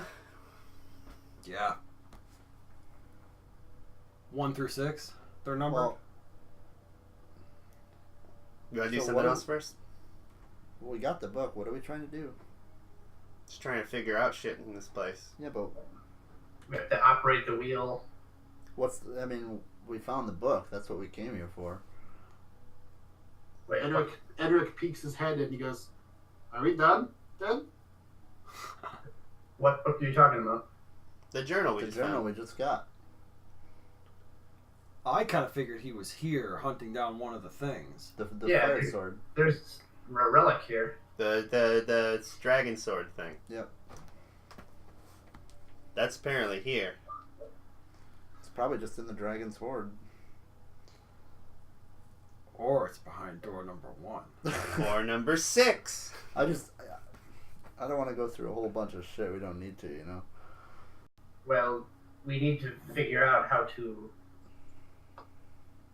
activate and operate the wheel, the great wheel. For what purpose? What are we gonna do? There's a bunch of shit upstairs, too. There's all these staircases. Like there's so much confusing shit here. I don't know what. Like there's a fire dude coming that's apparently a big boss, and I don't know. We're all not doing so great. Do you think we should rest up and confront and save our energies to confront the flame? God, man. I just think it's very risky opening all these doors, considering what happened in the last time in the other room. Yeah, I did find very many interesting things, though. I mean, I'm all for expending the loot, but I'm also for hightailing the fuck out of here. Well, I think since we're here, we should maximize being here. And I think that means stopping now to deal with Fireman. Yeah. Well, it's clear that this great wheel is no simple matter, neither is the throne, so perhaps that would be the best. Buy ourselves some more time so that we're not under imminent threat. Doesn't this fire guy work for the dragon or something? Oh, yeah. Well, if we kill him, he can't report back. Does he? I don't remember that at all. He does. Okay. They called the dragon a god, but you assumed that he was the lieutenant of the god that lived in the volcano. I thought the flame was the dragon. No. Different dude? Okay. No, the flame's like the slave master. Okay. Well, we'll be on limited time, you know. I know there's a lot of secrets and shit down here. Like that's why the dragon is making his fucking hoard here. Like there's obviously a lot of stuff here, but I don't know. I think we're just in a rough spot right now, and yeah. So then what happens after we kill Flame Dude? We have a certain amount of time till we gotta That's, get out of here. That's what I'm thinking. Like the dragon's just gonna send something else out down here. Yeah, but it'll buy us some time. Time to explore.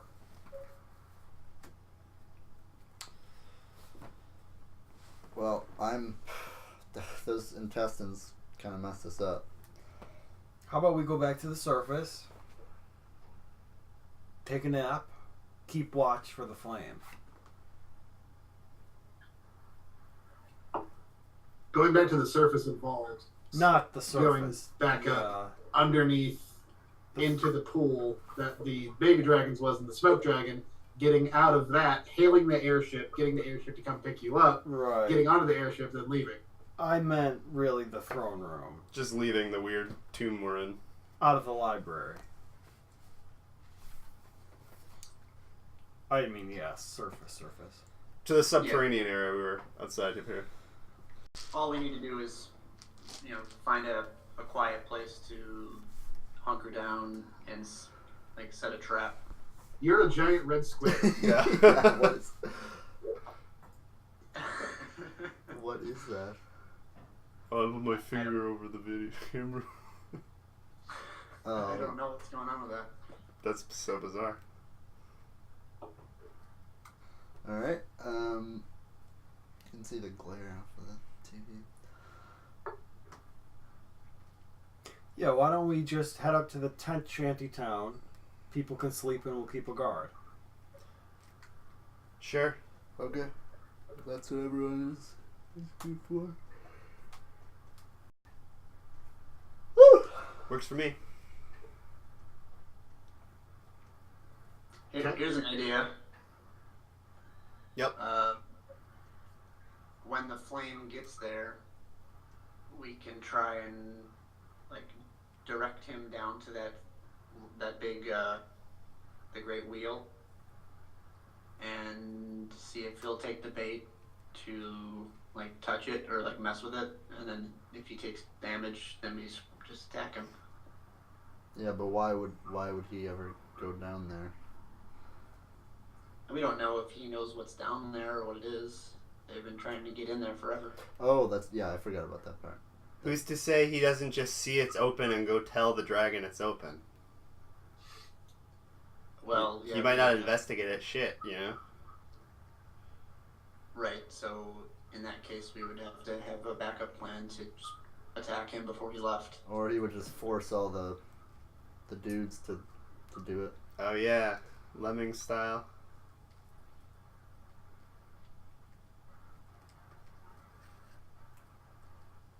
Let's start thinking. Let's start thinking of an ambush. Yeah, the shanty town might be the best place because there's lots of places to hide, and then we can cut him off if he tries to double back. It's not really a shanty town. It's just a couple of tents. Yeah. Some guys digging, right? Pretty much. They were trying to break away in. Yeah, I like staging things there. So is it pretty much just one tunnel leading to this place, John, or what is the So terrain there was like like inside there of was it? like a couple of branches of tunnels. You kind of did some exploration. Yeah. There was like that pool of water, right, which was like the sunken, some part of maybe the library at some point. You're not really sure. Right. And that was that led to that pool. And then there was a couple of different ways you could go. There was the left path that led you down to like the mining camp or whatever. And then you went to you tried to go right at one point, and it just kind of kept spiraling up. Tunnels would branch off every once in a while, but there was one kind of main tunnel that was you could feel the incline, Mhm. And eventually that incline went to old mason stairs that were kind of crumbling. Okay. I'll be right back. Yeah. And those stairs just led down a tunnel, which led to the library. Do you guys remember? Sorry, what? And that staircase led up into the tunnel that the people were digging. Were they drow? I don't remember. They weren't. I thought they were the shitty dragonborns before, but that was down in the below the city in Sharn. I thought they were just people Just like humans. from those caverns, or what? I forget what they called it. The labyrinth.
Alrighty, so you guys taking a long rest? I think we want to attempt one, but keep somebody alert and ready to kind of rouse everyone. Don't we have that attack dog, guard dog thing? Yeah, the invisible one. Mm-hmm. How does that work? It's like a little statuette that you use, and he's an invisible guard dog that will start barking at the sign of danger to wake you all up. How do we know it'll recognize the thing? It's magical. It knows threats. Oh, alright. You can also give it very specific commands. So, John, you were saying through that passage it led up to these like mason stairs, and at the top of that was that the tunnel that the people were digging out to try to get into the vault. No, it was the opposite way. Okay. The other way, if you remember, also began to get like increasingly hot. I think you were a water elemental, Yeah. so it was getting like you probably went for 30 or 45 minutes just kind of going up those tunnels, Mm-hmm. and by that point, it just began to get like unbearably hot, like 130 degrees.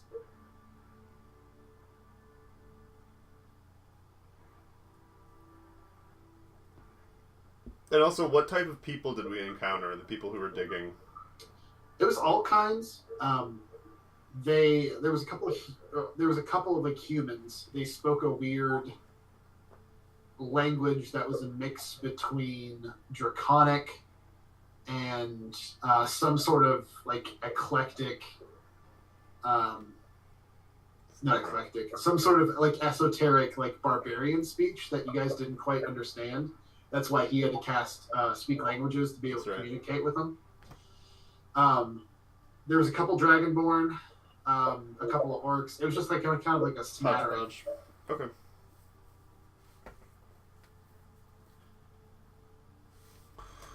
Alright, should we make camp and then put the dog on duty?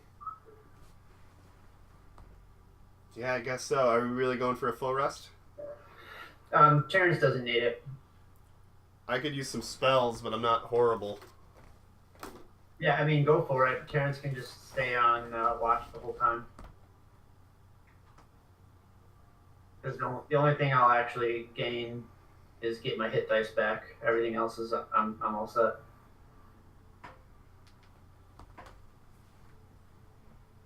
Yeah, I'm not horrible. Like, we don't want to waste that much time. I mean, might as well go for it because you know, if it gets interrupted, then you don't lose anything. I'm kind of counting on it being interrupted. Yeah. I mean, I need health, so like a short rest would be better for me. Yeah, I don't see like. But in the process of attempting to get a long rest, you can still get a short rest in. Oh, okay. Cool. You know what I mean? Yeah. Yeah. I wasn't sure how that worked. If you guys think so, sure, fine with me.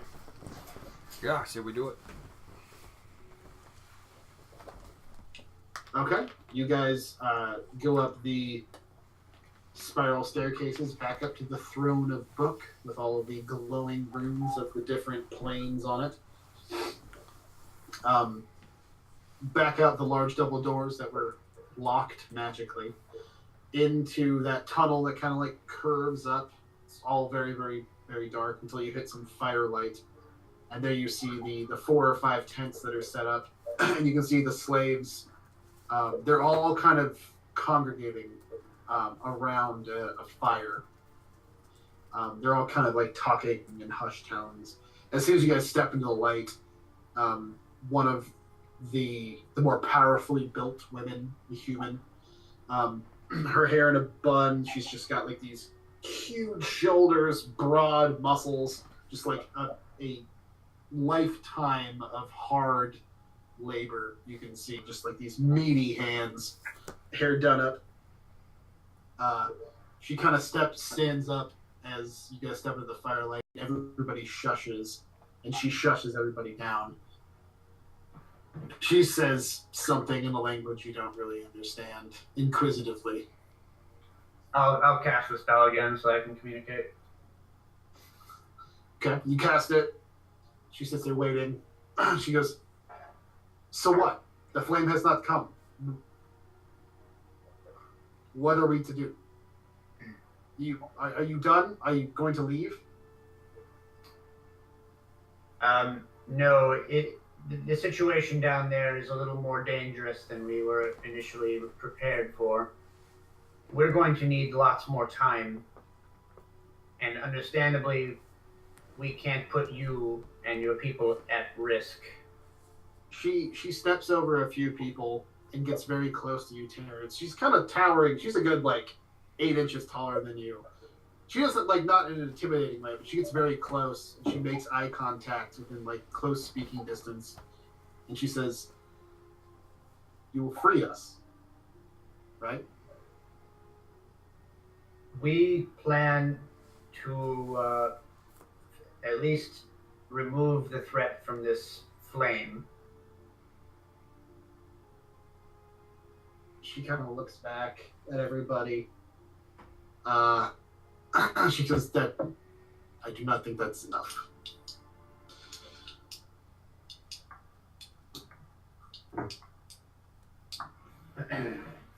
And who is this?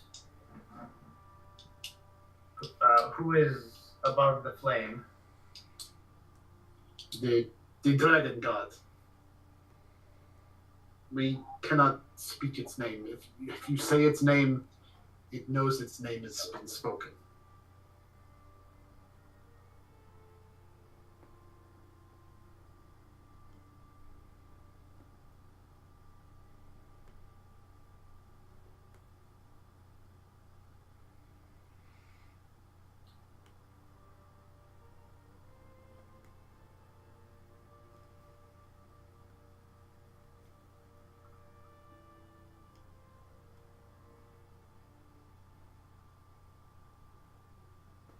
Terrence, we good? What's going on?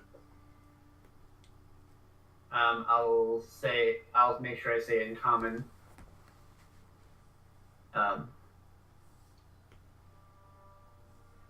I'm afraid that if we just kill the flame, we may just anger this dragon. Yeah, I mean, we're gonna have a very limited time frame once we take this flame thing out before the dragon's gonna notice it's missing. She said she sees you communicating. She goes, "You've already taken down one of the brothers, right? He's Yes. missing." Yes, we've taken one of the minor dragons. There are more. She has laid eggs. They have hatched. Yes, we've seen them. The smaller dragons, the lesser dragons, they would still be a challenge, but we are not afraid of them. We are only afraid of the Ancient One. Avakar will not leave his mother's side now that he knows his brother is gone. There's a threat and they are aware of it.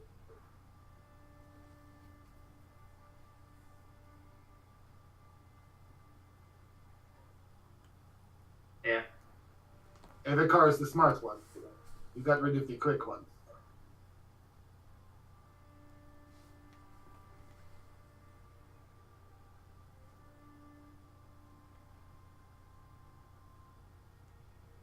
Well, let's look at it this way. We know that there's some artifact of great power down there. We aim to prevent this dragon from obtaining it. Take it. We will help any way I can, but you must promise me you will get us, at least the weakest and smallest of us, out. I can stay. I will face whatever consequences if I can make sure the youngest make sure to make it out. There are more up in the volcano, but they do not last long. You must promise me that you can save the ones you can save. Where do you want them to be taken? Away. Out of this wretched place. Anywhere. Someplace with trees. Can they be taken to the other tribes in the area? Sure, I guess. Okay. Wait, I think we can agree to that. I'll translate that to everybody. So anywhere but here is where they want him to end up? They just want us. They understand that we can't kill the dragon, but they want us to take their young ones and smuggle them out.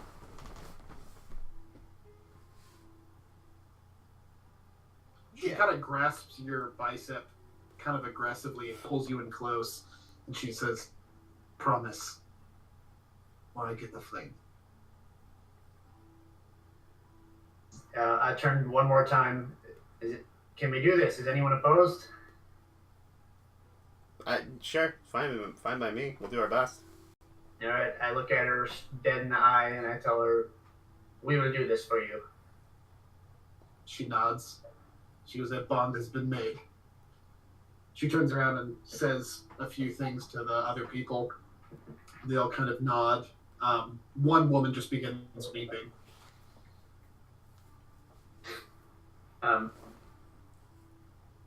This flame, is this a man? Sometimes a giant man, a being of wind and fire.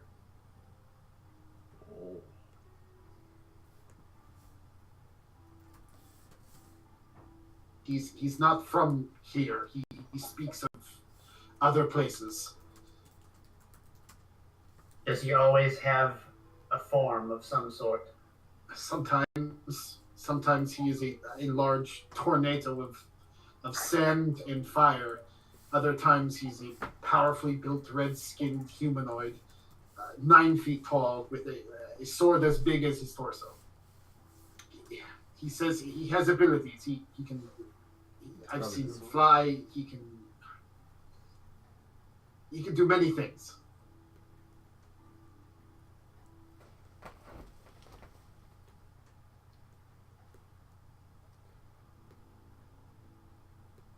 Okay, I tell that to the group. So, did she say she could call the thing? She threatened to, yeah. Yeah, I'll ask her. Yeah, do you have a way of summoning this flame? I could send somebody to get him.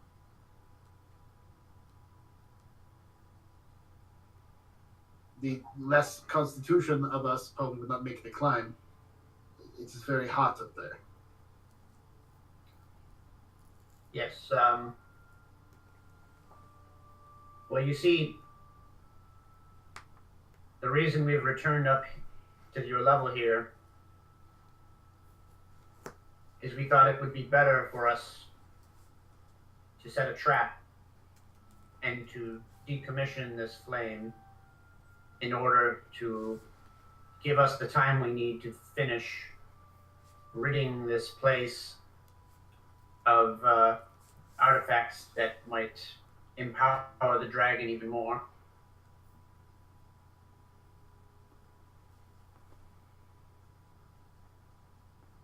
We could use your help if you were to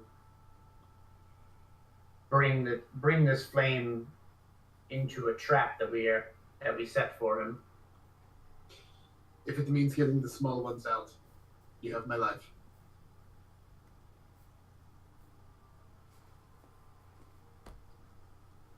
All right. Is that what we want to do?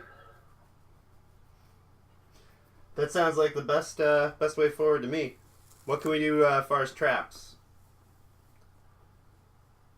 I could do maybe some water stuff. I'm assuming fireman won't like water. Is there a chamber that we could set up to block his escape if he were to try and run? If you were to run, it would be back up one side. There's the drinking pool, which is, I assume, where you came from. He would probably... I do not know. I have never seen him swim, but I've never seen the necessity for it. Here's a thought. Book. What if we ambush him with the frickin' book? Oh, the water book. I don't know if it's a water book. The gold book. Celestial Seed. No. What are you talking about? Oh. The bookworm's book. Like, can't we all jump into the book and fight him there? That would probably really piss that dragon off. Yeah, he said he wasn't the fighting type. Yeah, but he's in his house, he's reading. He could also easily kill us all. The gold dragon. He might just kill everybody just because we barged in on him. But I mean, I like the idea of the water book. If we could throw him into a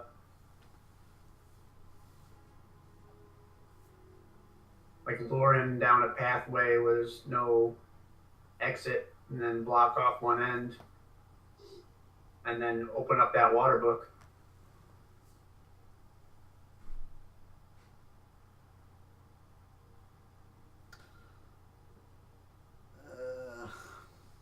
I don't know of a room where we could do that to him, but not get ourselves tied up in the same junk. Yeah. Plus, Hey. we don't know if it'll actually do anything to him. Right?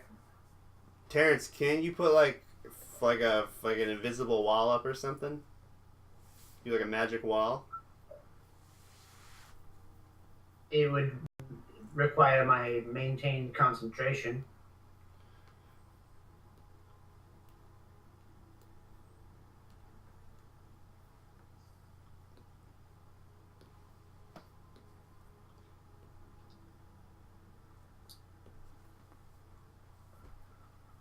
mean, we could just assault him in the throne room. There's only one door out. I'd just as soon do that. Yeah. He'll be probably very excited and just walk down there straight away. And we could just attack him.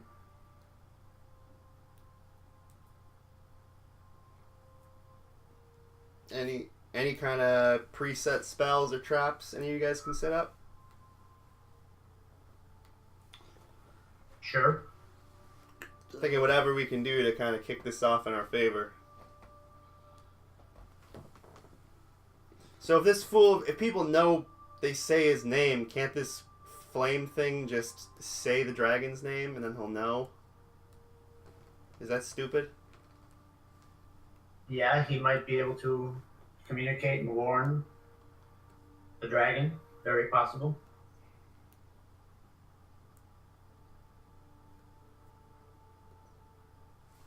Do you do a silence thing? Yes, we may be able to confine him in an area and silence him.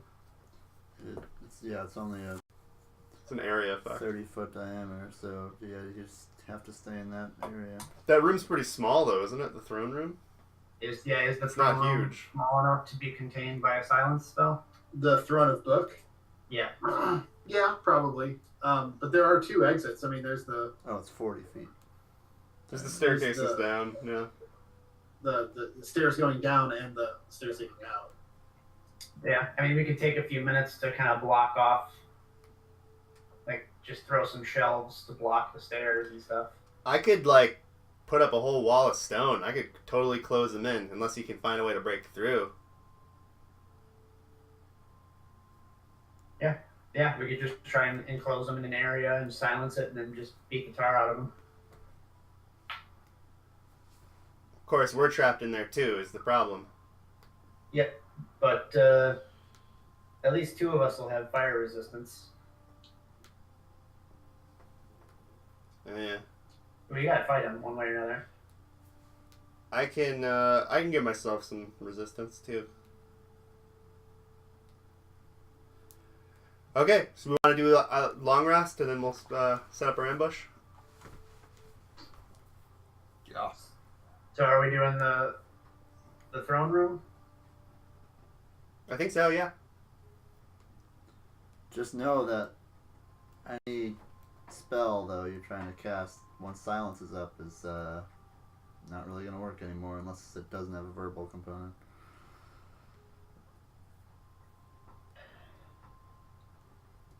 Yeah. That's gonna be tough for Terrence. Is silence a concentration spell? Yep. Okay. So, I mean, you can get off spells before it goes up, but once it's up, Aren't all spells pretty much verbal? the No. vast majority of them. It's Yeah.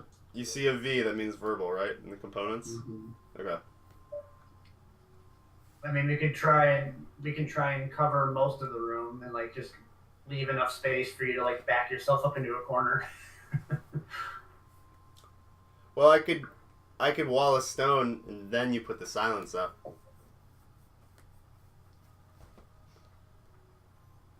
Well, that's what I'm saying. We can get spells off before it goes up, but once it's up, then you spellcasters are. Auto luck. Yeah. Chuck. Yeah. Well, I mean, Terrence can shape spells, so I could probably stand just outside of the silence and keep like shooting in from the outside. Okay. Yeah, we'll make it work. Something like that. Mm-hmm. Okay. So do we want to... I feel like we should set the room up and then try and wait till he goes down before we follow him in ambush. So where do you want to be, do you think? Like where the tents are, like hide somewhere. Yeah, I think so. Okay.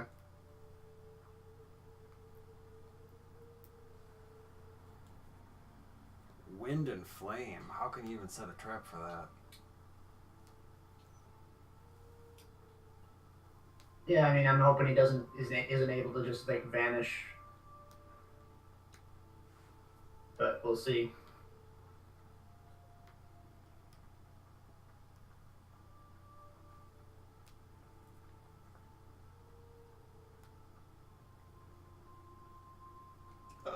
I don't know what you guys want to do to this room.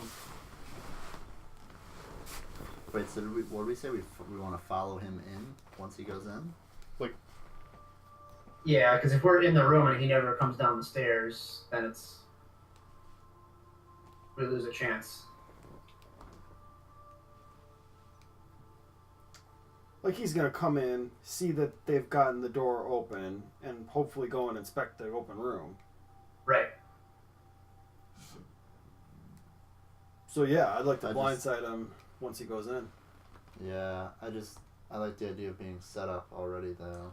Well, what are we setting up? I don't really have anything. So that's up to you guys.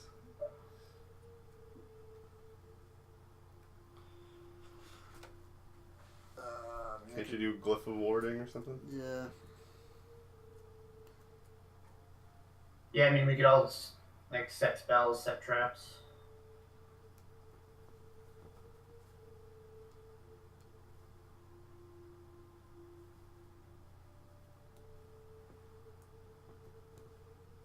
Most of my stuff are like big area of effect. I could do like a blight or something.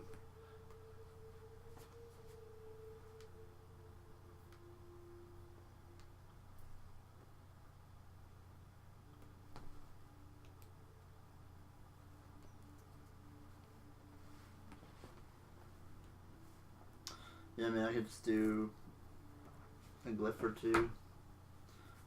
Each one takes an hour, though.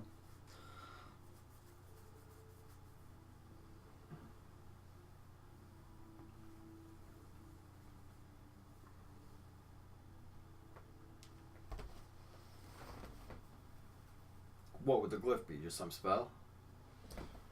Yeah, it's just damage. Remember, it's a pretty considerable amount, though, right? Yeah, 5d10. But does it have to be at a certain location? I choose where I want to put it, and then I can set the trigger, whatever. Yeah, it's like opening a door or passing a threshold or walking over it or something. getting within a certain distance, or Okay. Yeah, you guys have been in a dungeon where you walk over one before. It sucks. But it's not any particular damage, it's just like force damage, I think, which is the good part. yeah, you can choose what damage you want. Oh, you can?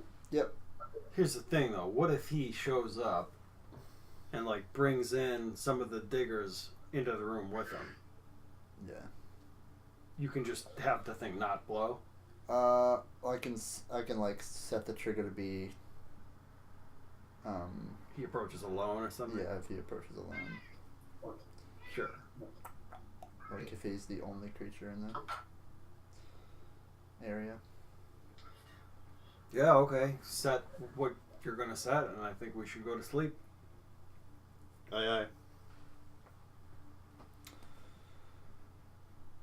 Here we go. All right, and well, are you gonna set some stones to block the staircases and stuff?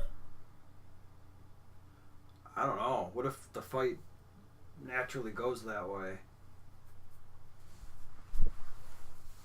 Well, if we're gonna try and silence him, and we don't want him running to a different room.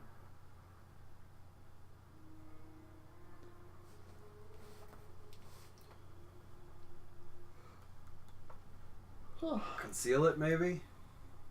Is wall stone a concentration? No, it's instant. No, it's fifth permanent level. when you throw it up. As far as I remember. Yeah, it's just a high level spell. I can do it. I mean, can we? Let's just block off the staircases. Let's just like move some furniture and like stick it in the. I like that. Okay. Big bookshelf in front of the staircase. Yeah. Yeah, stop them from going down any of the staircases. Totally. I'm running downstairs, grabbing whatever's big, just to taking trips up and down, piling it upstairs. Plug it your best you can. Mhm. Okay. I think with some shelves, some chairs, some desks and stuff in the other rooms that you've opened, you can plug it pretty well. I mean, it's nothing that's, if somebody were to take some time or apply considerable amount of force to, couldn't get through, but it's blocked well enough. Cool. So we could, we could hide behind the throne. We could hide up in the tents. Yeah, I think we're gonna hide upstairs. I would like to. Let me see what the range is on Wall of Stone. 120 feet. We're good. Yeah, I could hide behind the throne. Just wait for him to come in the room. So you're gonna like seal the door behind us too? Yeah, Can you remove it? we can stone shape our way out, but it'll take up like 2 turns. Well, do we want to? Seems like an all or nothing Yeah, thing we're doing here. we're literally sealing our fate in this room. Sealing ourselves in? I mean, I don't think that's strictly necessary. If you could, use a high level spell to, like, do more damage to him, that might be better.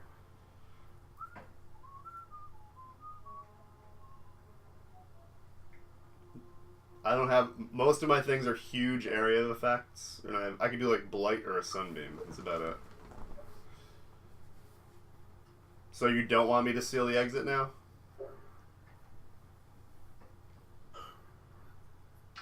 I mean, you can. If we want to, cast silence in there and prevent him from going any place and just beat him up, then we can do it. That's the plan, because we don't really have an exit strategy at this point. You know what I mean? Yeah, I mean, if he raises the alarm, then we've got dragons on us. I don't think dragons can even get down here. Maybe not. I mean, But we still have to get out. those babies were born in the water. The passages are probably too small, at least for the big dragon. But we still got to get back out into our ship. Yeah. Alright, I say we do what we plan to. I say we Yep. just stick to the plan. Okay, where's everybody sleeping? I'll be by the tents. Going in the tents, digger tents. Yeah. Okay. Before we sleep, I'd like to do one glyph of warding. Okay, where do you want to put it? I will put it probably like right at the base of the throne. Okay, like if he approaches the throne, Yeah. like Um, within 5 feet, 10 feet, what? Let's see. What's the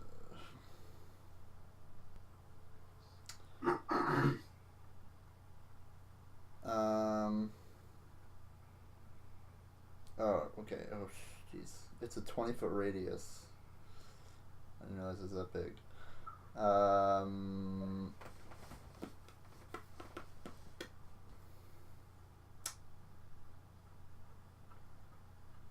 How big is the room? 40 feet ish. Okay. In Terrence will join you. I'll put one in as well. that case, I'm gonna put it like all the way on one wall. Okay, like on the other side of the throne.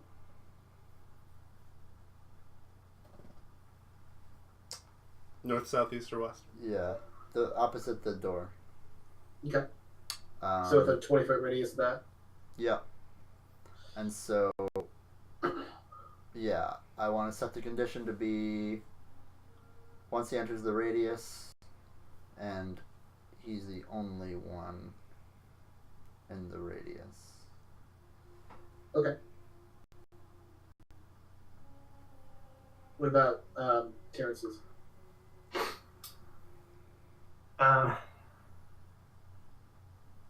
Pretty much the same thing. And you want to hit him with both at the same time.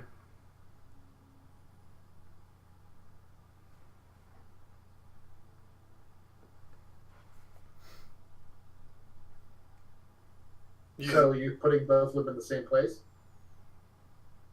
Yeah, like right next to each other. Yeah, I guess so. What level of silence? Second.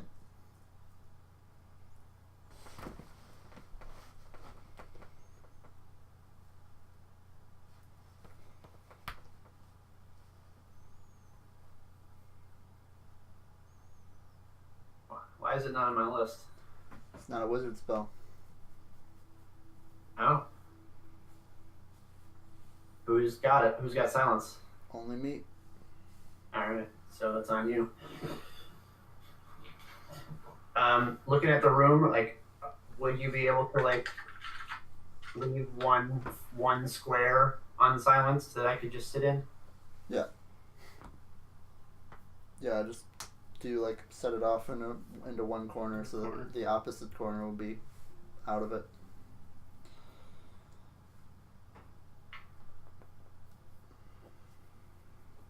So we're just gonna hide in the tents, wait for the explosion, run in, throw the silence up, wall of stone, fight to the death. It's my plan. Fingers crossed. Guns blazing. Yeah, so I think we just gotta. Puns and glazing. 420 blaze. I think the cue has got to be people have to drop back in the order so that Ballstar can put up the wall, and then immediately after Quincy can put up the silence. Cool. So it'll be glyphs go off, everybody runs down, wall goes up, silence goes up, and then we start fighting. If for some reason he doesn't enter the throne room, I think we gotta engage him right where we are in the tent area. Yeah. Oh, I could try to I don't know if it's gonna work, but I could try to grab him and throw him into the glyph, with a big old vine, It's an option. just in case he doesn't go in there. All right, you guys all pick tents, kind of obscure yourselves best you can for anything that's passing by. Just kind of wait for an ambush. Let's go and take a fiver right there. Sure.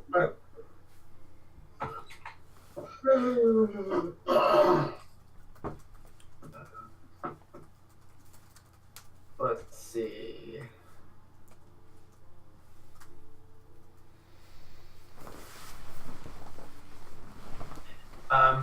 Here's something interesting.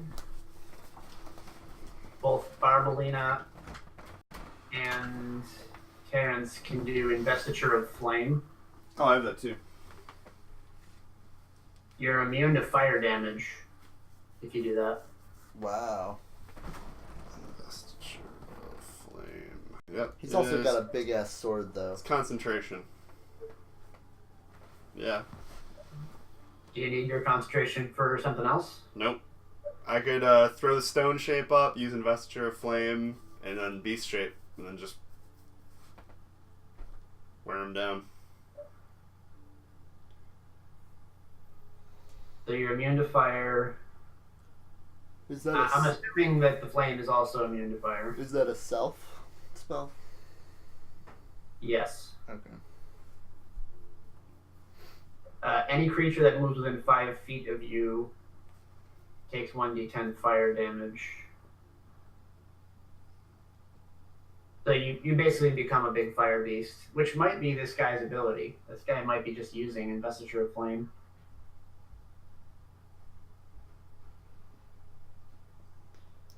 But, I'm assuming he's got a lot of fire attacks, and that would be a way for at least a few of us to get some immunity to at least the fire damage. Yeah, I could go Water Elemental, be resistant to slash. I have pierce. a potion of fire resistance in the bag of holding. Oh yeah, Alan. Did you say a potion? Yep. We also have that cloak, the fire resistance cloak. Yeah, I have that. And Terrence is naturally resistant to fire with the gauntlet. So Barbalina can do Investiture on herself, right? Yeah, and then she can just fight. So everyone would either have resistance or immunity. Nice. potion for Alan, investiture for me and Barb. You're fine. And then Terrence, you got something? Your resistance. You're resistant already, right? Yeah. You now, if you do the investiture of flame, you'll be immune. Right. I'm asking for Quincy. Sorry, what? You already have resistance, right? Fire resistance. Yeah. Oh, sweet. Yeah. He's got the cloak. So yeah, we could all be resistant or immune. Sweet.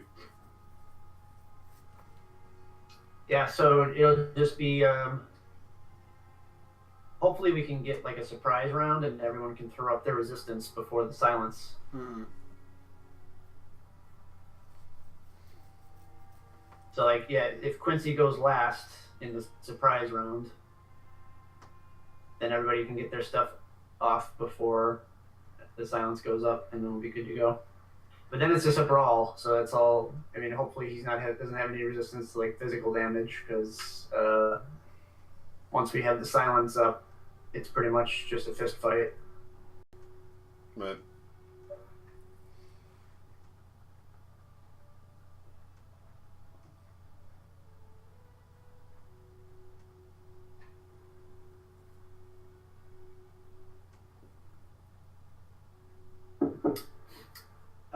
So Barbalina's Eldritch Blast, the Agonizing Blast, that's a verbal, right? I don't know offhand. Have to check that.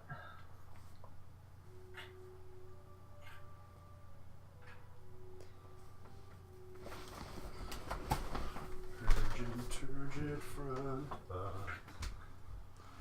Yeah, it is. Alright, so she can only melee once this starts. Yerp. That's fine. She's good at that. Yeah.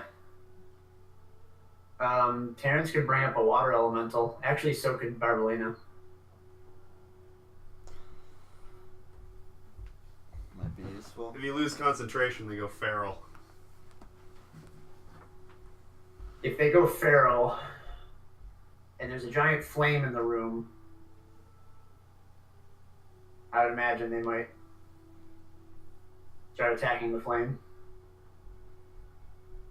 I guess you never know, but I think it might just be random on who they attack. That's whoever they're close to.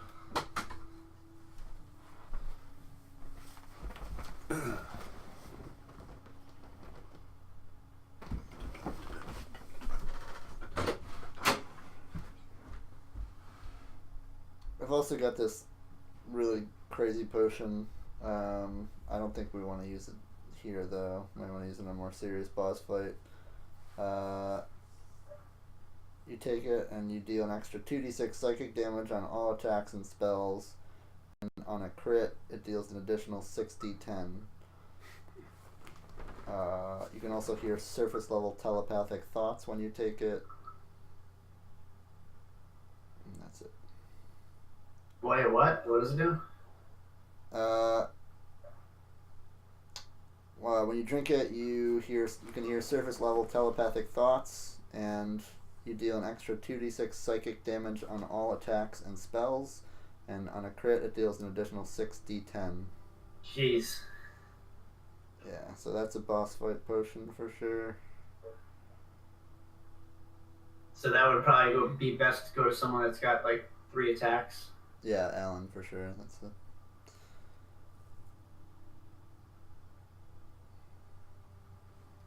Here's a question. If I cast Bigby's Hand, the initial cast is obviously verbal, but the description is that you like mimic using your own hand to control it.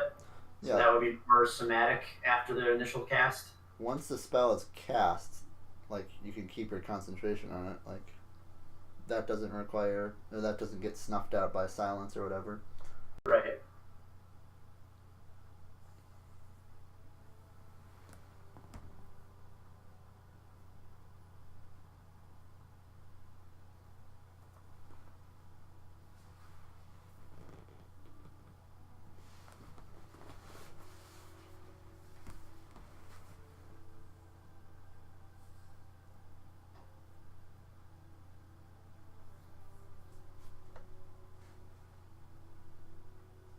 I'm just trying to figure out what Terrence should be doing here.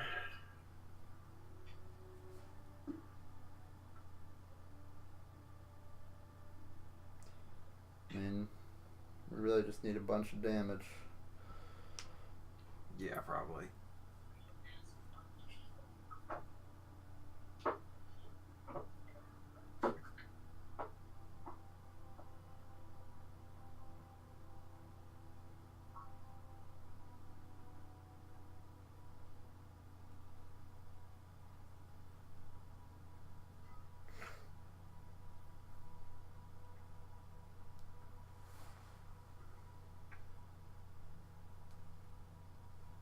And the only thing I'm afraid of is if we keep a corner unsilenced, he could like throw me. He could see that I'm casting spells from the corner and like throw me away and then take the corner.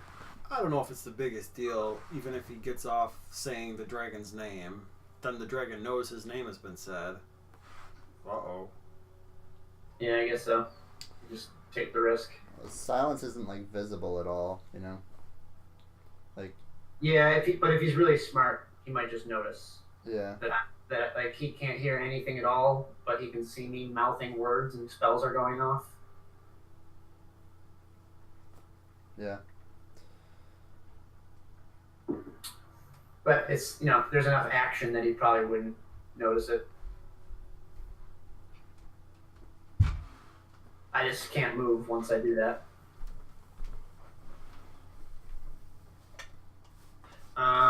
So the other thing is Hex also concentration? Hex is concentration, yeah. Okay. So then Barbalina's got to be either defense or offense. If she does the investiture, then she'll take less. She won't take any of the fire damage. I would say investiture and Yeah. just melee.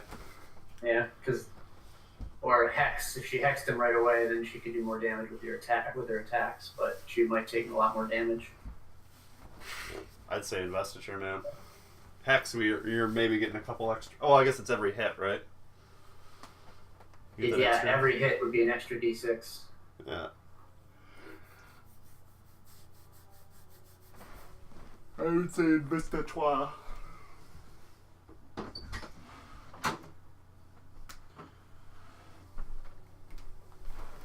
Yeah. I guess Terrence could do it too. As long as you guys stand there. Just stand there. I feel like the room is just going to fill with fire. Very much. Yeah, probably gonna be rough.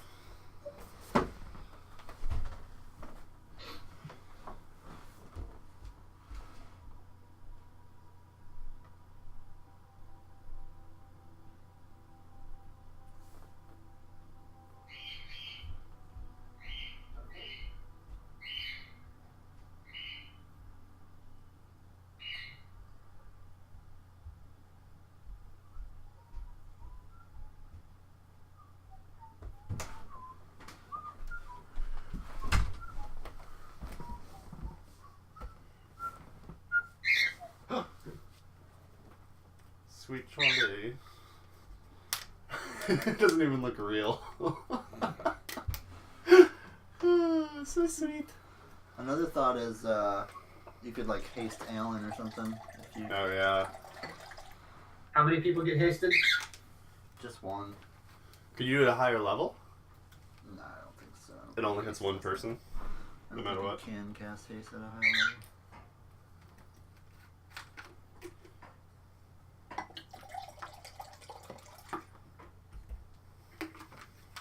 Yeah, you can. No bueno. Sorcerers can twin cast it. What was that? Sorcerers can twin cast it. I don't.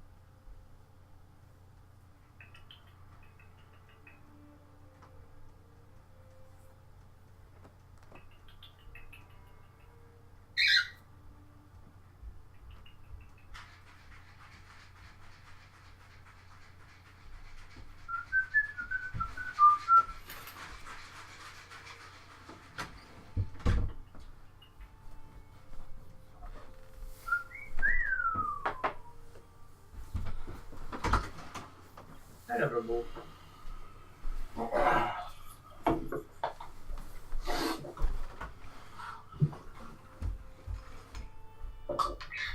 Okie dokie. Let me set something up.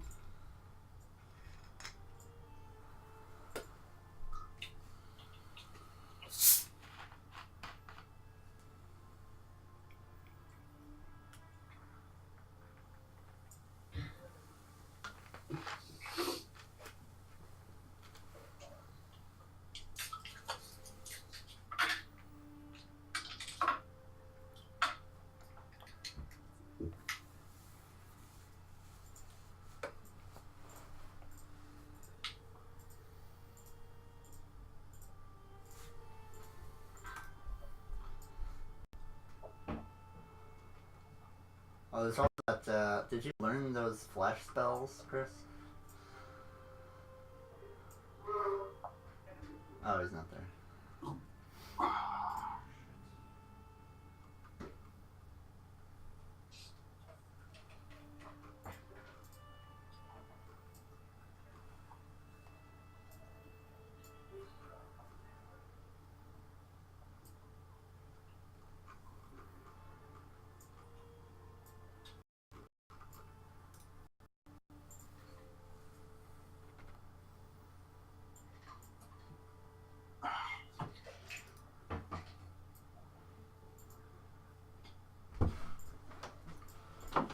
Okay, we all here? Yeah, I'm just setting something up really quick. Okay. Sorry.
Yeah, I saw that radiator.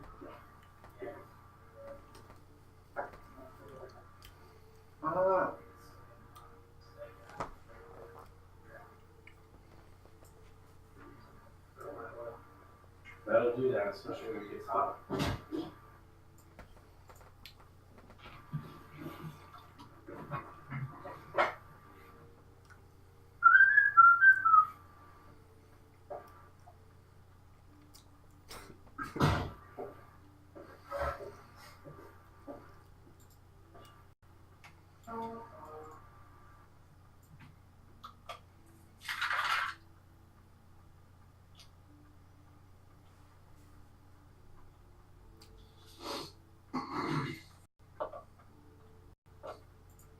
Okay, we all here?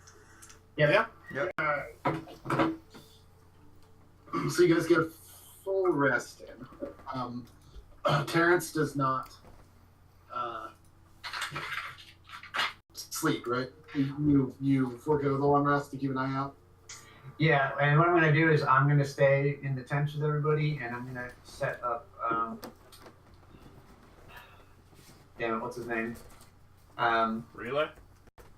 Yeah, I'm gonna set up relay. I'm gonna just have him actually like sit his ass down on top of a torch so that he's like inside the frame, and then just watch everything in the clearing there, like watch where the people are gathered, Okay. and just see through his eyes. I imagine him dancing, like, pretending to be fire. You know, little hula. You can be a big pig too. About 6 hours goes by. It's enough for you guys to get a long rest in. Yeah. Cool. The slaves are just kind of gathered. They're talking in hushed whispers. You can, you can't really tell what they're saying, but you can see they're kind of segregating the younger members of this little camp. There's only like 16 of them, so there's like maybe 5 younger, from like 20, like early 20s down. The youngest kid's probably 6 or 7. There's a couple of orcs, a couple of humans, a couple of dragonborn. The oldest one seems to be a kind of a green-skinned dragonborn who's like early 20s. The youngest one seems to be a very, very tiny 7-year-old orc who's very powerfully built. They're all dressed in rags, but they're all kind of like staying together, and you can tell them being talked to. This kind of like hugs are being given to their family members or loved ones or close ones in this little mining camp. And they're just kind of like told to wait. 6 hours goes by. Relay pings you about there's movement coming from the upper level. You can see through his eyes, right? Yes. You quickly go into his like consciousness, kind of backing out your own. You see a very powerfully built being. It looks to be of male persuasion. Just this gigantic chest, powerfully built, huge broad shoulders, giant powerful arms, ending in large hands, ending in sharpened nails. His whole skin is just marbled red. His eyes are completely golden, no pupils. He has a wide-set mouth with pointed teeth. His hair is all completely shaved, except for one single top knot that's done in a braid. This is a cool. At his side, he has this gigantic falchion that's like almost as tall as he is. He's about 9 feet tall. He's got kind of baggy, shiny pants with shoes that end in curls. As he's walking down you see him walking down, kind of mumbling to himself. I just remembered what it is. Okay, I'm going to silently message everyone to tell them that he's here. Make an Arcana check, Terrence. Yeah. See if you recognize this thing. That is 22. 22. You can't quite pinpoint exactly what it is, but from its appearance, from its stature, you can kind of pinpoint this as some sort of species of jinn. A djinn. Or genie. Yeah.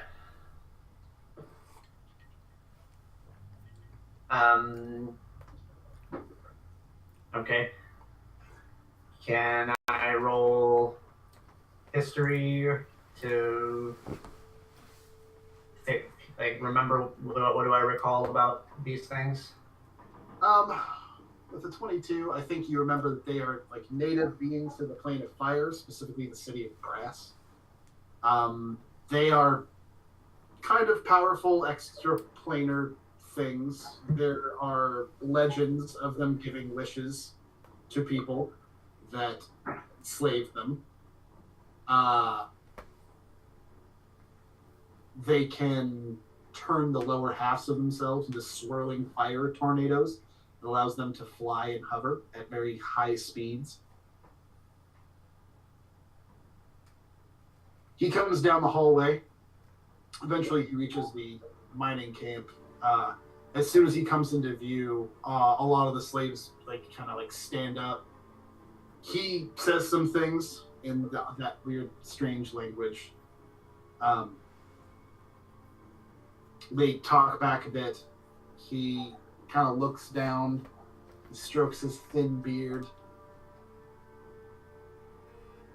takes a couple steps and looks and sees that the doors are open. He stands there for a second, just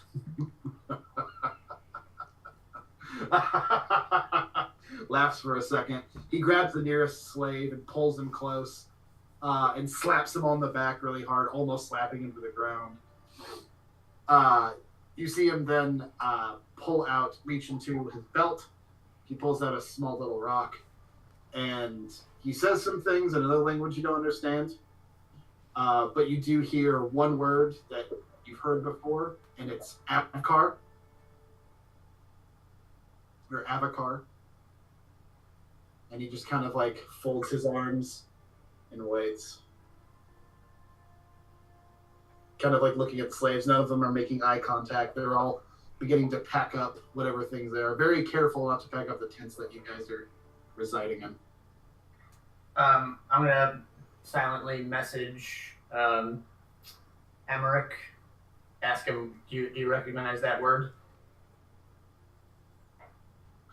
He goes, yes, he was speaking Ignan.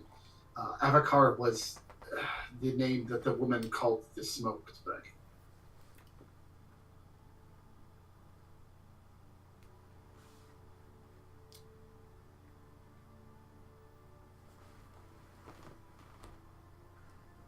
Uh-oh.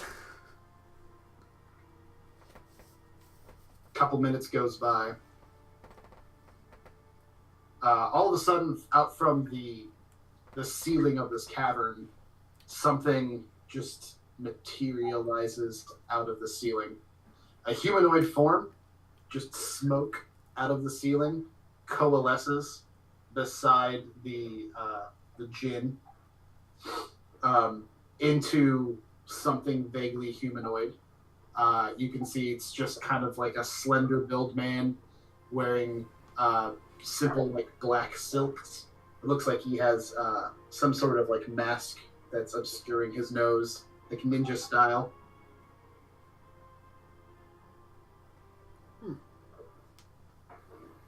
But as he coalesces from smoke, you can just see just like little waves of smoke just like wafting off of his shoulders.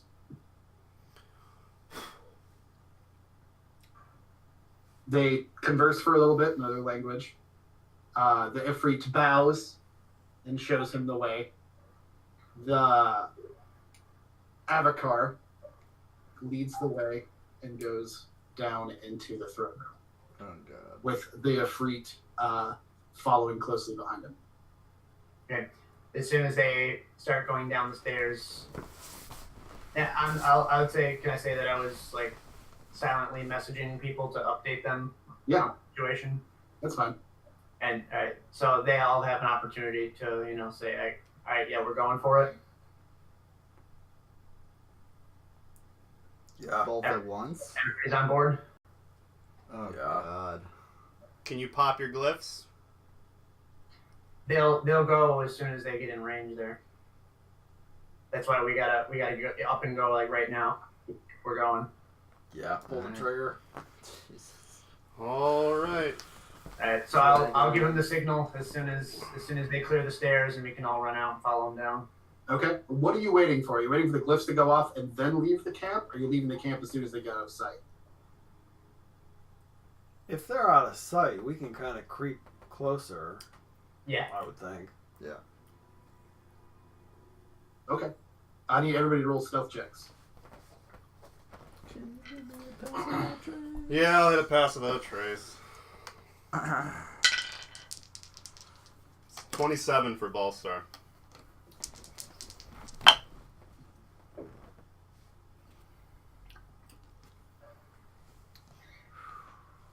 $17. Okay. 9. Ooh. Oh, I'm sorry, 19. Oh, okay. That's That's really good. bad. What about Terrence? Terrence is 25, and Barbalin is a nat 20. Nice. Yeah, Silent, as soon as they passed it, you guys quickly emerge from the tents, kind of coalesce, and like keep on that curve. You can kind of hear them conversing. Enric is staying behind, right? Yeah. Oh, yeah. Yeah. You can hear them kind of conversing. The Ifrit is talking in a large, booming voice. You haven't heard Avakar say anything yet. You can hear their feet going downstairs, eventually hit the masonry in front of the now open doors. There's a few other soft steps. You guys start in. There is more boisterous talking from Jin. A couple more steps. And then Oh god. both of them need to roll, what, dex throws? Dex saving throws. And that's our cue to everybody dive down. Yeah, we Yep. Go ahead and roll initiative. Chapman. Perfect. Pretty cool. What are the DCs of the blasting things? Terrence's is what, 19? Yeah. Mine is 16.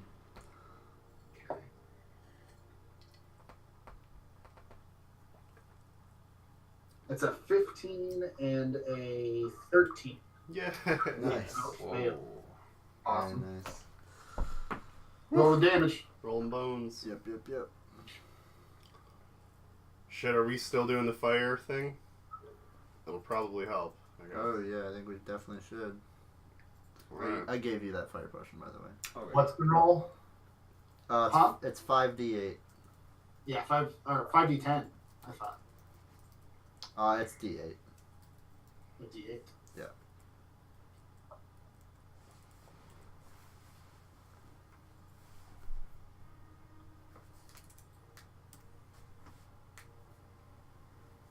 I rolled a 26 on that.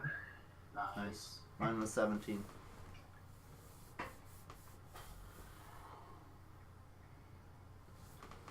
$24. There's the link to the virtual tabletop.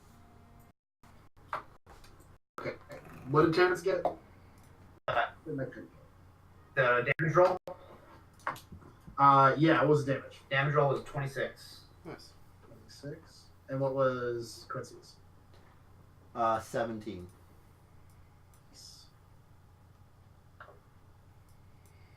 Oh god. Okay.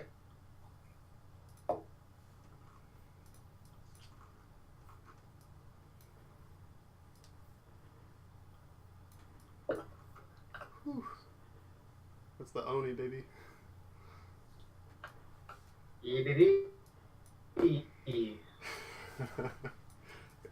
That show just keeps getting better. Which show? Hello from the Magic Tavern. I'm at like episode 100. Yeah. Sometimes it's kind of a slog. A lot of the, well, not a lot, but some of those guest artists are kind of bad. Yeah. Occasionally it's pretty... They strike out every once in a while. I only listen to like one a day.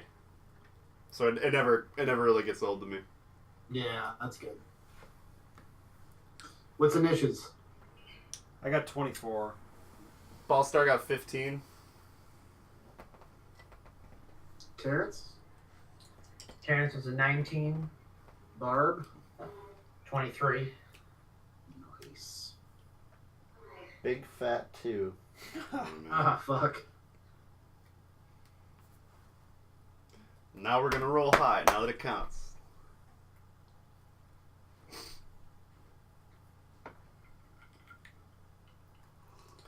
I feel like initiative rolls don't really matter that much. I disagree. It depends on the situation. Yeah.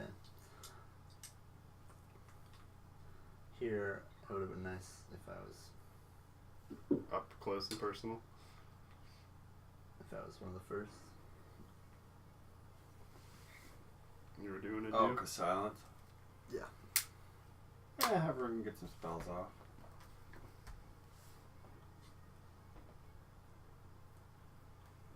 All right. You guys rush down. I imagine you guys are right at the lip.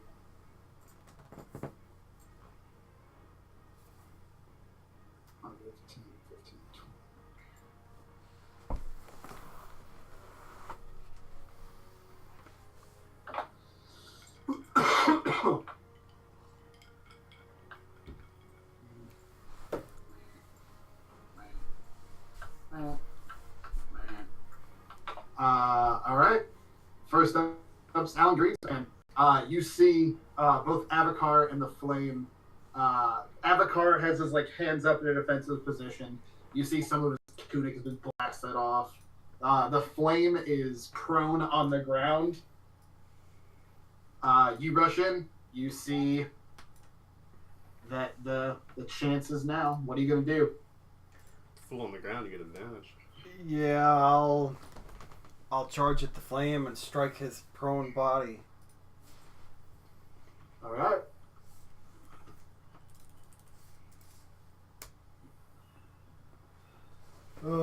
Attack rolls are not good.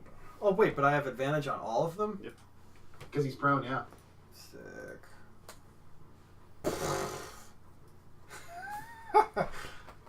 So, first attack is 29. Nice. Second attack with advantage is a 14, Oof, that's a miss. and then a 13 Oh. with advantage. A 1 and then a 2. Oof. Just one hit. Yeah.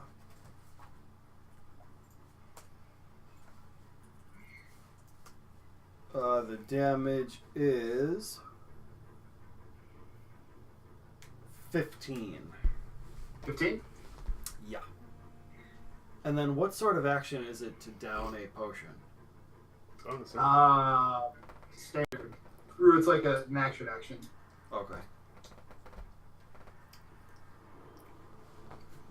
Couldn't you have done that while you were following in or something? I don't know.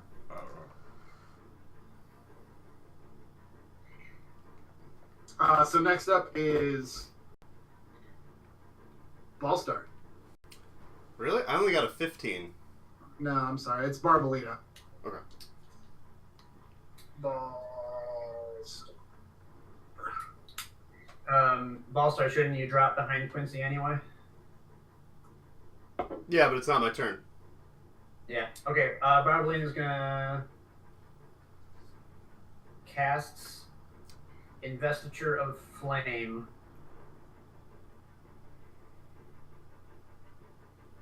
Which makes her a fire gremlin.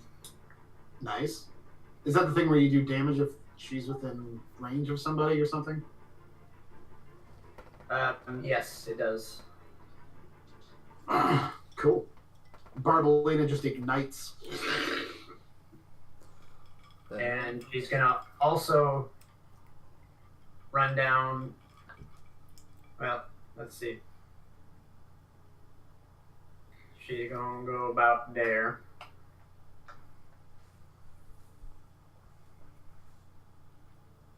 Cool. Anything else? No. All right. The Flame is up next. He stands up from prone after being attacked, and he is going to.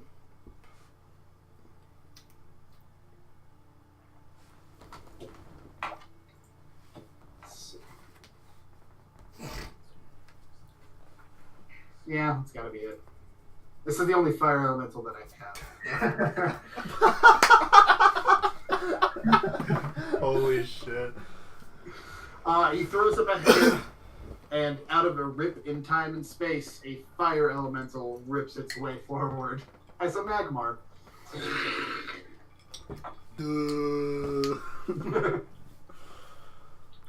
It acts on his turn.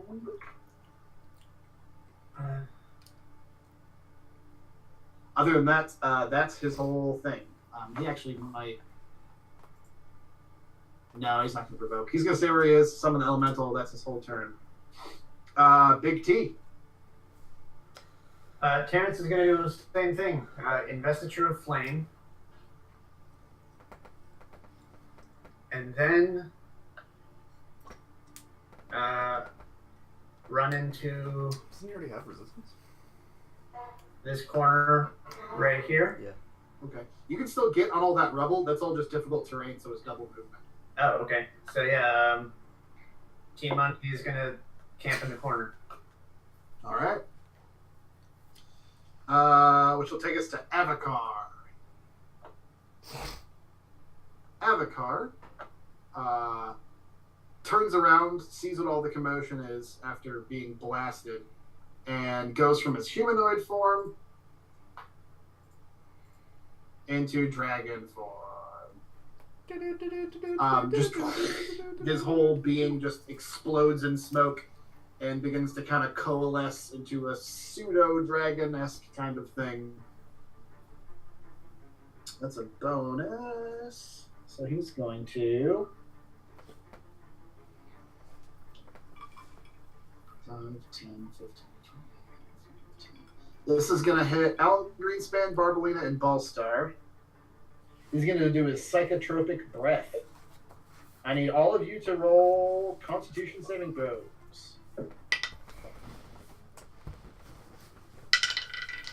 Fail. 23. That's a make it. By the way, I got a crit. Nice. Oh, they got a crit. Cool. So if you fail, you take. Jesus.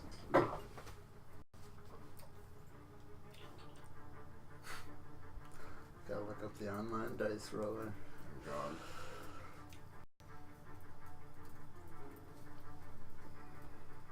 We're in trouble. Yeah, this sucks. I don't know if we got a bail on the plan. This is a lot. I don't think we can take spells out of the picture. Right? Yeah, I'm not gonna silence. I can't. I'm not gonna wall us down. Fuck that. Yeah.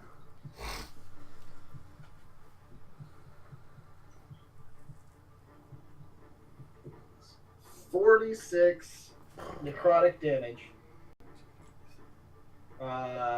If you failed. If you succeeded, 23 necrotic damage. If you failed, however, you are stunned for 1 minute, and you take 2d6 psychic damage at the start of each of your turns, as long as you're stunned. A creature can repeat the saving throw at the end of each of your turns, ending on itself on a success. Oh my We're god. stunned. Yeah. Yeah, if you fail, you're stunned. So, did I take half damage? You succeeded, right? You got Yeah. above an 18? Yeah. Yeah. Yeah, who failed? Alan? Yeah. Alan is just like, there's a huge exhale of this purple smoke, and it just like it gets into your head. You're on LSD for a little while. That's going to take us to Ballstar. Fuck.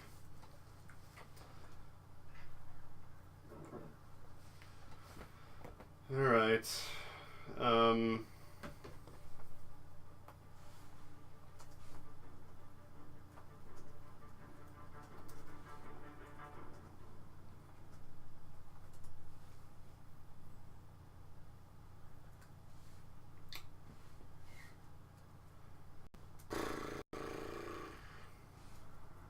Sorry.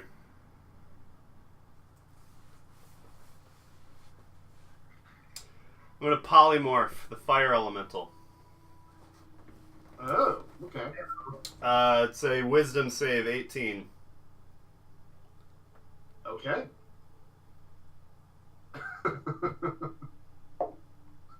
11. All right. What do you turn it into? He's going to turn into a sloth. A sloth? Yeah. It's a sloth on fire, though, right? Sure. As long as it doesn't hurt him. No. Okay. Then I'm going to. I have movement.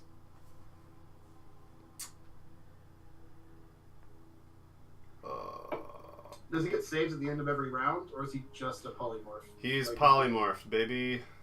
Just for like an hour or for a minute? It's an hour. I think it's concentration. Let me double check. Yes, it's concentration for an hour. All right, I'm going to then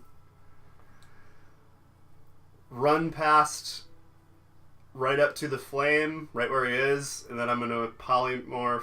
I'm sorry. I'm going to beast shape into a.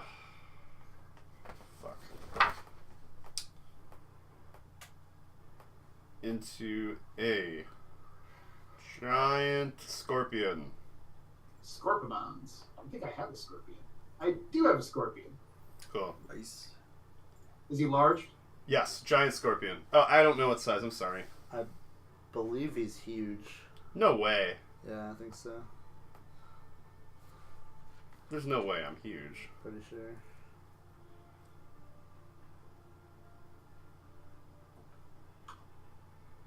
I'm not seeing a size here. Giant scorpion. Size large. It is large. Yeah. Okay. 2x2? Yep. Gotcha. Alright, you giant fucking scorpion. You into a scorpion. The flame looks puzzled. Anything else? No, that's my movement, action, and bonus. I'm good. Very nice. It's gonna take us to Quincy. Okay.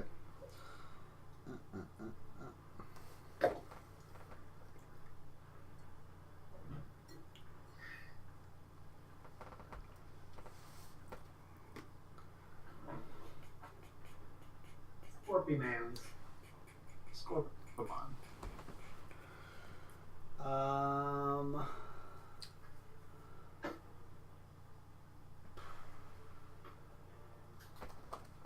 Okie dokie.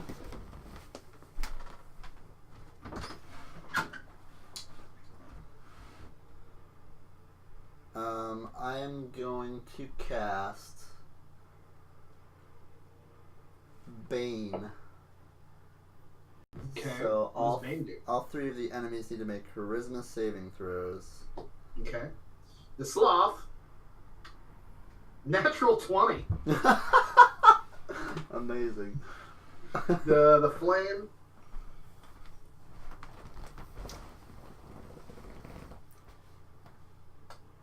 Gets a 12. That's a fail. And Avacar. Oof. 17. Alright, that's a success.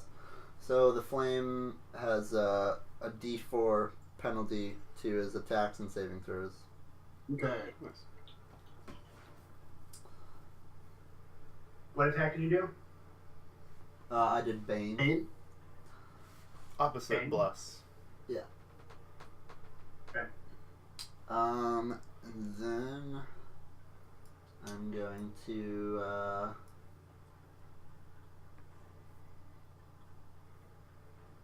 yeah, I'm gonna run 1, 2, 3, 4.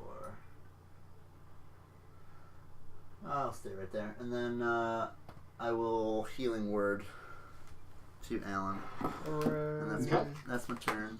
That's going to take us to the top to Alan Greenspan. So I roll to get out of stun, but I take damage. Yeah, so at the beginning of your turn, you take 2d6. So roll to see if you get out of stun. Oh, I'm gonna give my firepower to Barbalina. Okay, cool. Take 8 psychic damage. Alan. Okay. Hang on. And I roll Constitution. Yeah. 21. You saved out of it, You heal but you are 11. still stunned for the rest of this round, unfortunately. Okay. Barbalina, both of her swords ignite in flame. Alright, she's gonna go straight for the dragon. I'd say okay. And she's going to attack. Damn. 3 swipes. So Chris, you can add 2d6 to one of the swipes that hit. Okay. Fire damage. First one is a 24. Hit. It's better to Second fight the dragon attack. with the fire. Is a Right. 16. Miss. I was thinking the other dude's prone. Not And anymore. the third attack is another 24. Hit. Okay.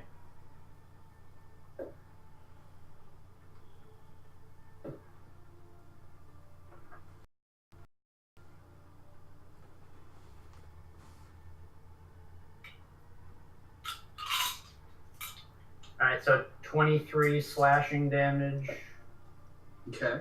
plus 9 fire damage. I just had a good idea.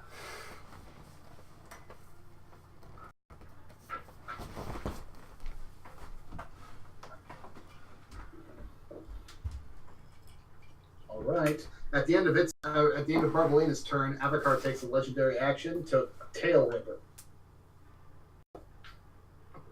That is 19 to hit. I believe that's a hit.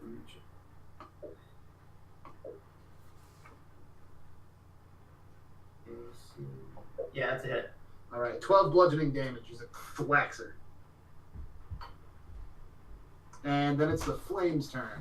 The Flame.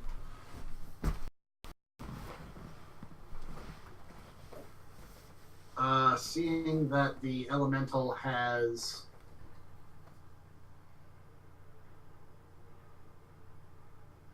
been reduced, polymorphed, he is going to provoke from Alan Greenspan and the Scorpimons. He's going to fly directly upward 40 feet.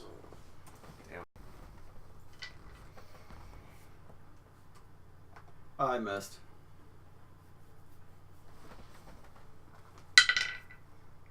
Uh, 19 to hit. 19 is a hit.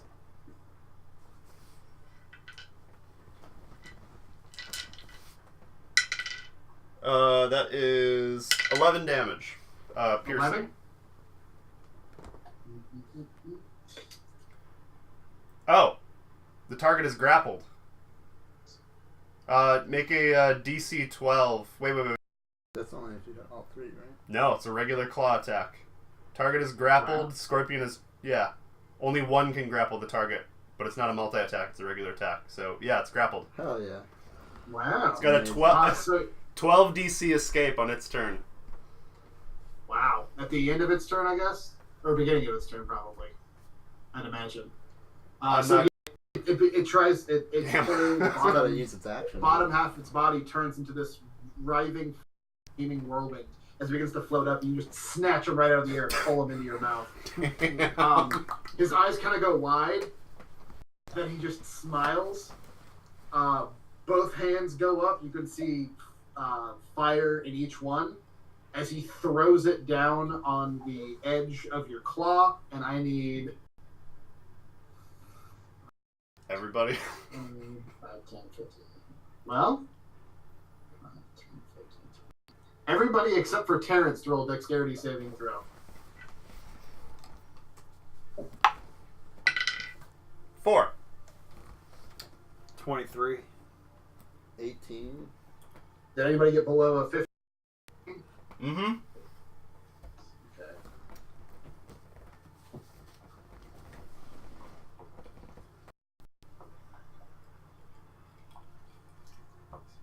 $26 damage if you failed. 13 if you succeeded, as he fireballs everybody. So that's fire damage, right? Yeah. It does it not hurt Barbalina or you? Ravelina and Terrence are immune. Nice. And I also take 0 Huge. because of Shield Master, because I succeeded. Oh, nice. No damage.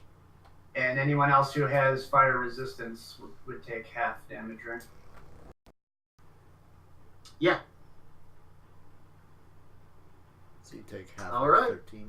He sees that's not particularly I effective know, I and haven't decides drank to the thing. switch up Oh, tactics. that's right. So it's going to take us to Terrence. Okay. Terrence is going to disintegrate the smoke dragon.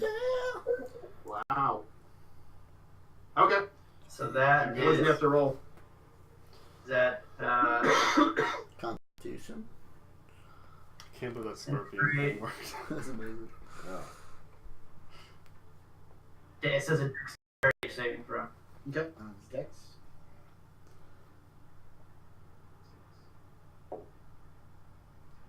You got a 20. Okay.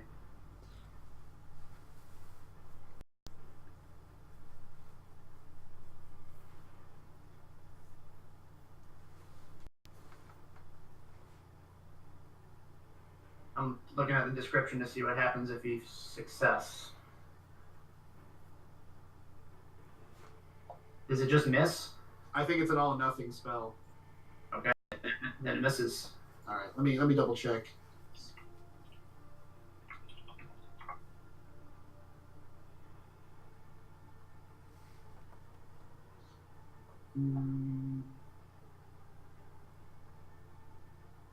Yeah, it's just all or nothing, I think.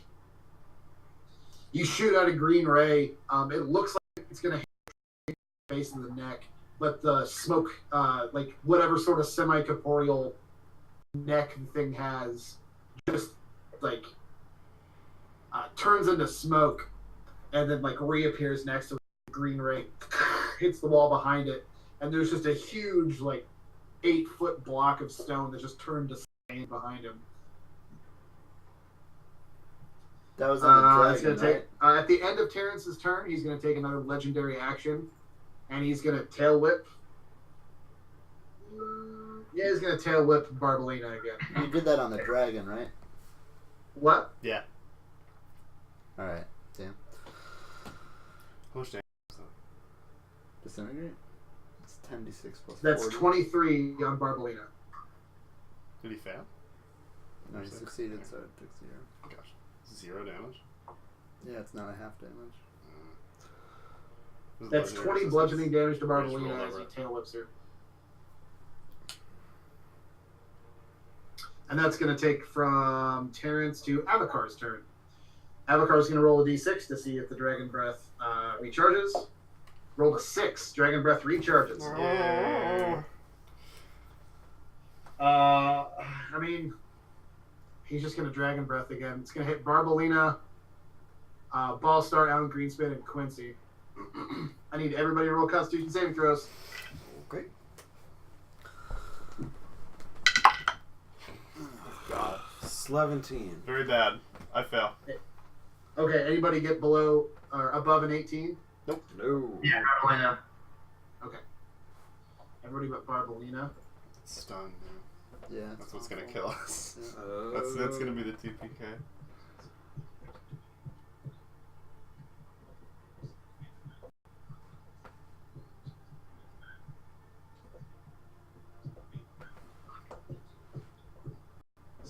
$56 damage if you failed.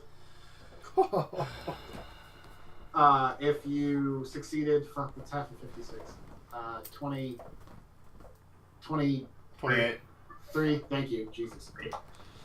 No, that's 46. Yeah. So 8. 28, yeah.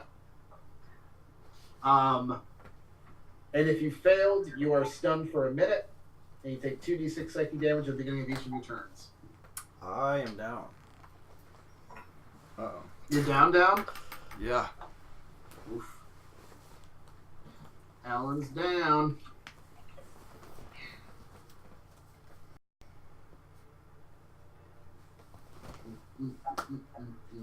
Okay, at the end of Evakar's turn is Ballstar. 3 attacks on my man who's grappled. Do I get any bonus for him being grappled? I think you... he just can't move. I don't think you get any bonuses. Okay. Nice. 19 to hit. Hit. 11 to hit. Miss.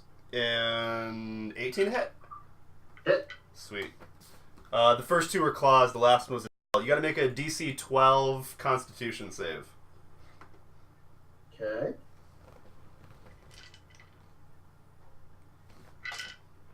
He makes it. Cool. That is going to be. Oh,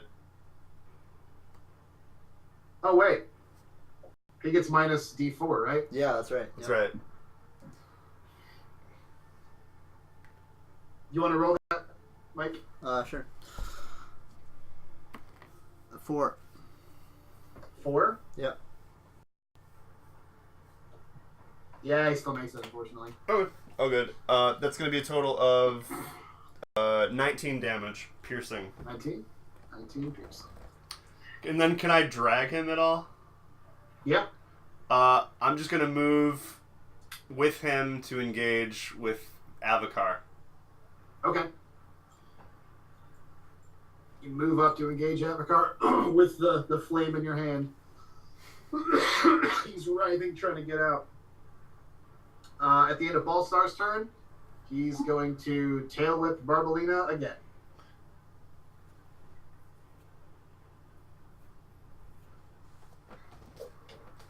That's a 28. That's it. Man. It's only 9 bludgeoning damage. Okay. Oh, John, sorry.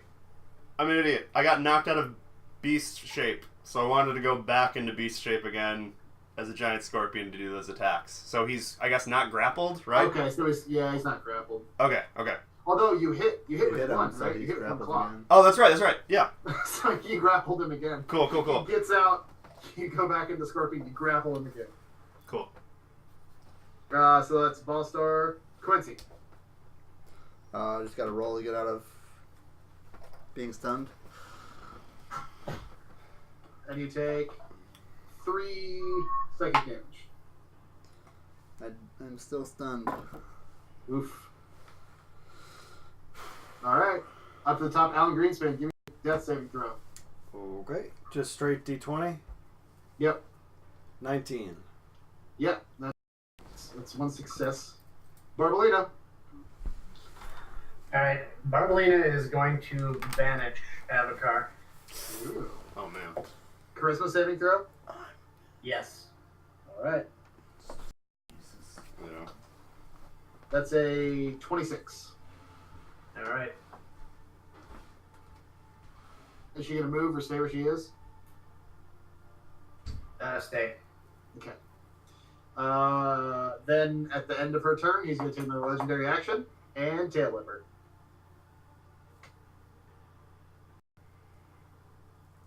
Uh, 26 to hit. Yep, that's a hit. 12 bludgeoning damage. Okay, she's down. Oof. We're done. Oh. That's the flame. Flame is currently grappled. He's going to try to get out of the grapple so he can start to hover again.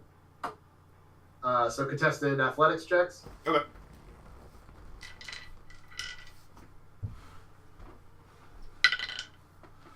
Uh, 14. 14. He rolled a 13, so you're good. Cool. He stays where he is. He's upset about that. So he is just going to take his big old scimitar out, and he's going to slash you. Minus D4. Cool. Minus D4. Ooh! That is a 12 minus a D4, so it's not going to hit. Cool. Yeah, he misses. We gotta heal our boys. Oh, you know what? I would have lost concentration, so. Oh, yeah, you're right. Who would've I don't missed think that? it still hits, though. 12? Does that hit the Scorpion? Armor class is 15. Nice. So that's Big T. Alright, Big T is going to do round 2, banish the dragon.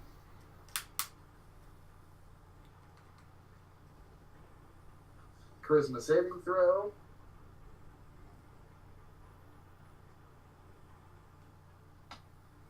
That's a 28. Alright. Again, it blinks for a second, and his smoke kind of dissipates. So it's not taking effect. At the end of Terrence's turn, he's going to tail whip Ballstar. For 15, that hits. That hits.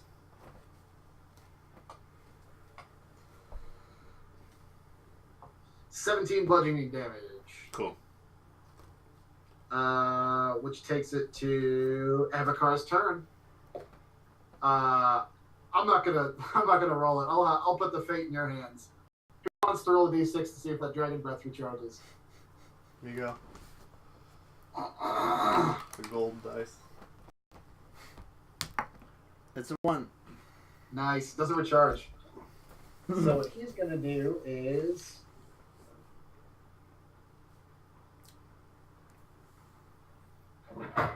one bite and 2 claws on the Scorpimons. Scorpion Mon. Scorpion Mon. The bite is a 30. Yep. Claw is a 27. You Claw is a 15. So all of them hit, right? Yeah, all of them. Oof. Okay. The bite.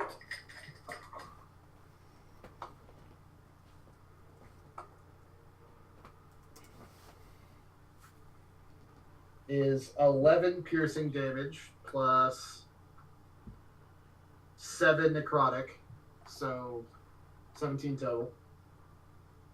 No, 18 total. Mhm. Claw number 1 is 18 slashing. Okay. Claw number 2 is 16 slashing. Cool. I'm a gnome. I am a gnome. Wow. That's Avakar's turn. Ballstar. I'm gonna knock out a Mass Cure Wounds. On everybody.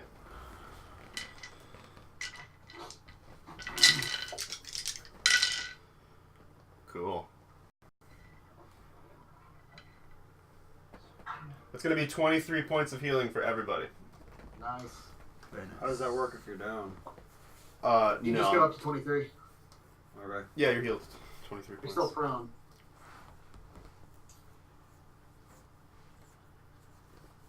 Let's see, and I'm going to bonus action. Oh, hey, somebody else gets 2d6 Oh, that's right. fire. I'll give it to Barb. Okay. She's right there. Then I'm gonna just bonus action.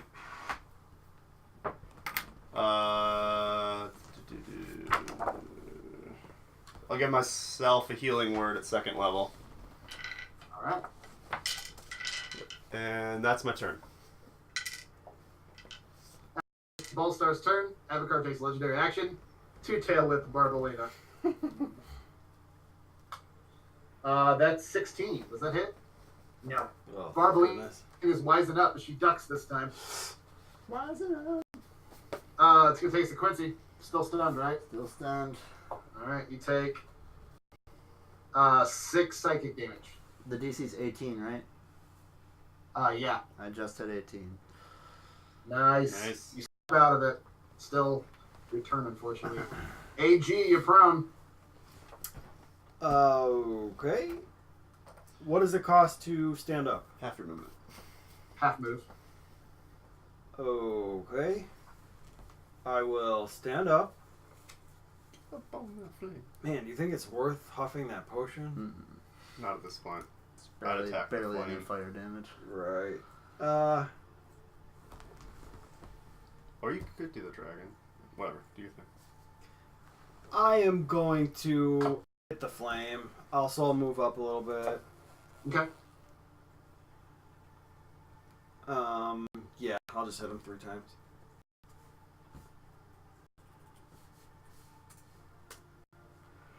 First hit is 23.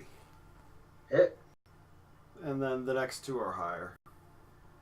Nice. Yeah. I'll hit. I'll get you damage in a minute, but I'm gonna use second wind to get myself, or not second wind. Is that what I meant? I think healing. Yeah, second wind to heal myself a little. Okay. I'll let you know how much damage. Cool. The Alan Greenspan's turn. Avakar's gonna tail whip Barbolina. Holy crap. You could just do it 3 times a turn. That's a 24. That's a hit. That's crazy. Mm-hmm. It's boss time. 11 bludgeoning damage. Okay. This brings it to Barbolina. Add 2d6 to her one of her hits. Okay.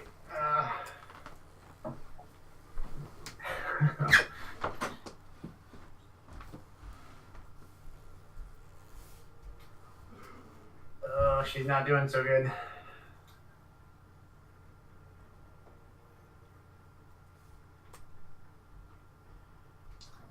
Are we just trying to take out the flame now? I don't even know. There was 41 damage from those 3 hits. God damn.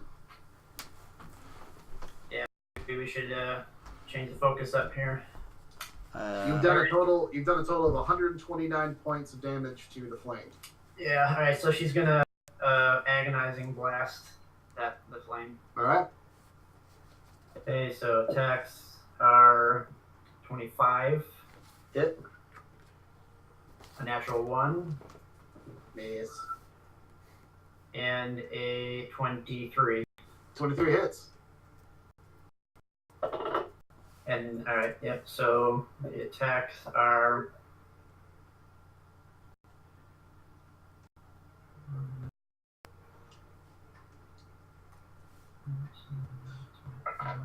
Uh, 25 force plus 6 fire. Okay.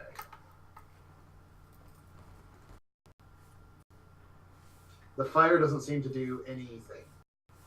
Okay.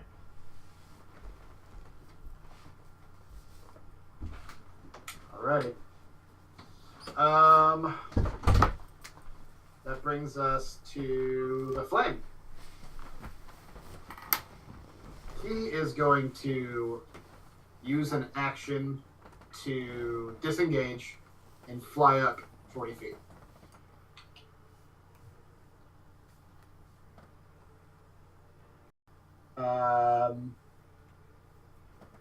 Yeah, that's it. That's it for him. He just disengaged, flies up. At the end of the flame. Oh, well, no. Terrence.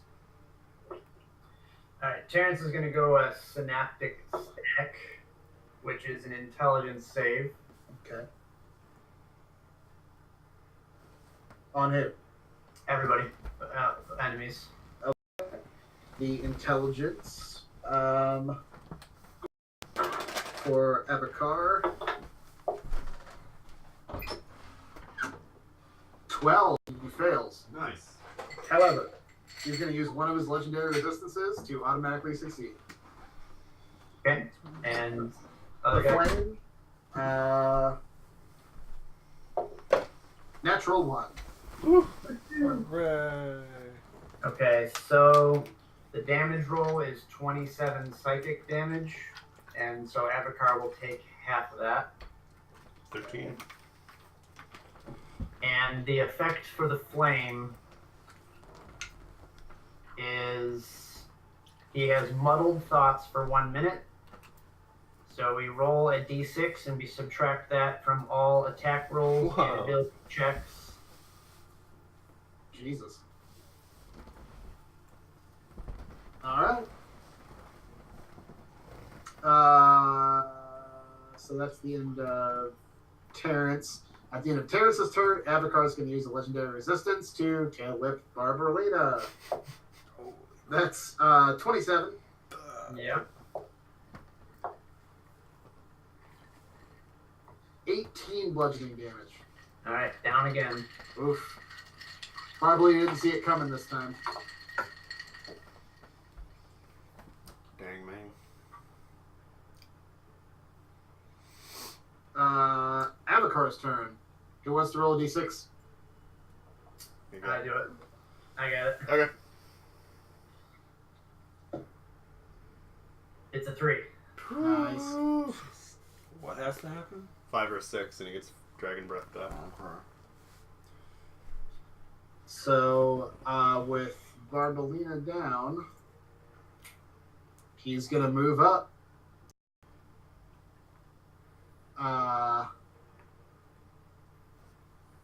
Actually, no, he's going after the spellcaster. 5, 10, 15, fuck. Oh, no. He's a fucking smoke dragon. He goes into smoke form, gaseous form, and around the back of the throne, and gets right in Terrence's face. Oh lord. Terrence, He coming. 1 bite, 2 claws. All right. The bite is 19. Miss. Okay. Claw 1 is 25. Hit. Claw 2 is 23. Hit. Okay.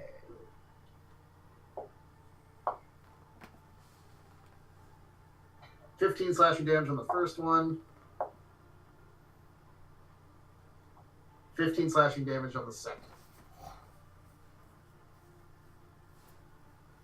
That's Abakar's turn. Ballstar. Did I get skipped at some point? Oh, never mind. I was, sorry. You were Stunned, stunned. Yeah. I feel like I haven't gone forever. Alright, so Barbalina's down. How's everyone looking health-wise? You get hit again. Oh, what am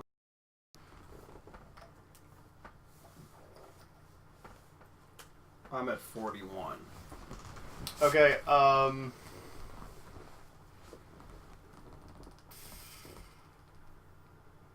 Okay, I'm gonna bonus action healing word to Barbalina. It's gonna give her 9 points of healing. Very nice. And then I'm going to Sunbeam. No.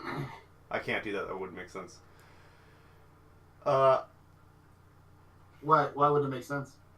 I was going to try to hit both. I'm just going to move and try to hit both guys, but the fool is 40 feet in the air, so I couldn't get him in line of sight. Oh, yeah. So I guess I'm just going to move up into the left, so I'm one square up into the right of Barbalina, and then I'm just going to Sunbeam the fool in the sky. All right, the flame. Yeah, that's going to be a 18 Constitution save. Constitution. He makes it. Okay, so he's going to take half damage. He does have to subtract a d6 from that, though. Oh yeah, that's right. He rolled an 18. He has a +7. Okay. Okay. Ooh, that's a bad roll. That is only half. That's 7 points of damage. Oh no! What level was that? What level spell? Yeah. It's the 6th level spell. Jesus, that sucks. Well, don't you maintain it, though? You can keep Yeah, I have concentration. Okay. So I'm at the gonna end hit of my both- I can't do that. You can't do what? I was gonna hit my bonus watch and hit him again, but I don't think I can because I bonus Nah. actioned. I don't think so. Yep. At the end of Ballstar's turn, Avakar's gonna tail whip Terrence. yeah. That is 20. Miss. Nice. Then at the end of Ballstar's turn is Quincy. Okay, sick. I am going to.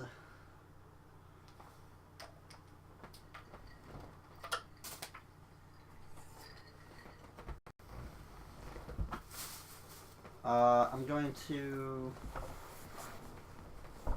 What's the spell called? Freaking blanking on it.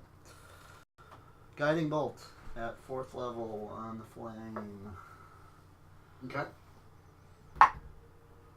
Oh yeah, that's a 25. Hits. Nice. Oh, Alan's at the top too, isn't he? What does that mean?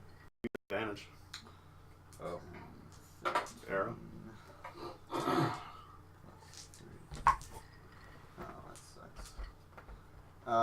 19 radiant damage, 19. That's pretty good. and for a 4th level. How do you want to do this on the flame? Yeah. Woo! I want him to Avenger style just fade away into little bits of dust. Okay. He lights up bright. He looks down at his hand and just into dust. As soon as he like his arm completely disintegrates up to his shoulder, there's a huge flash of light, puff of smoke, like red smoke, and he's just gone.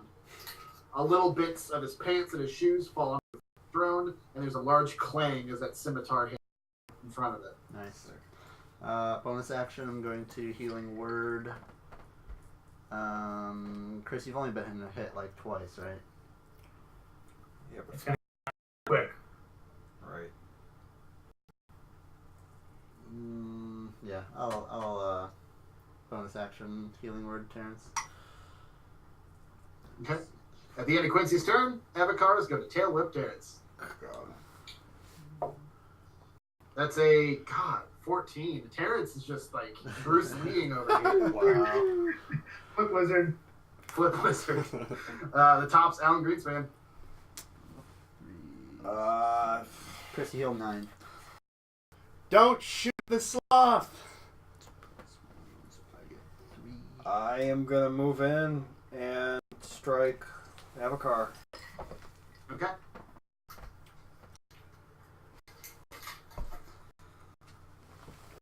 Oh god. 2 natural ones and a 23. Nice. You still have action. 23 surge, hits. too. Oh.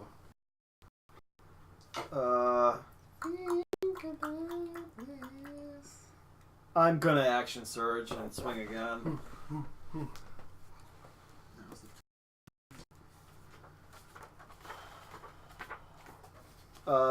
These are 20, 20, 23. Nice. All of them hit. Okay, I'll be back with damage. Okay. Barbalina. Alright, she's gonna run. Well, she'll just take her 3 shots and They then. both start. Somebody gets 2d6. Yeah, Barbalina. Okay. Yeah, she's moving up after she shoots. Okay.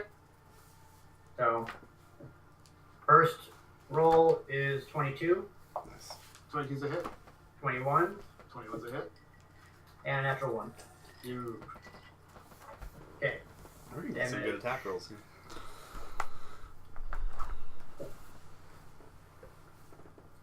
20 force and 2 fire. 2 2. force, 2 fire. Snake eyes. Alrighty. Avacar gets hit, the smoke dissipates and coalesces back in that semi-corporeal form. At the end of Barbalina's turn, Avacar uses Tail Whip on Terrence. God damn it. 22. Hit. 17 bludgeoning damage. 4 sword hits is 67 damage. Oh my god. Jesus. Amazing. 67? Fuck me. That's one. Okay, so jump from 88 points of damage that you've done to him in the last 3 turns to 177. Nice. Lucky turnaround. Jesus. Yeah, he's yeah, that was a considerable round on him. After Barbalina is Terrence. Alright, You might start running soon. yes, synaptic static again. Okay. So you gotta do an intelligence save.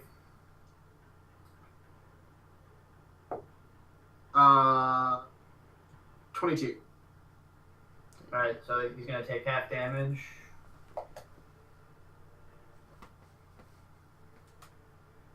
So half of 39. That would be 19 psychic. And I'm just gonna keep flipping around and in place, hopscotch, jump rope, dodging tails. 196 damage to this guy. Yeah, you just try, and at the end of your turn, he uses Tail Whip to Tail Whip you. Oh god.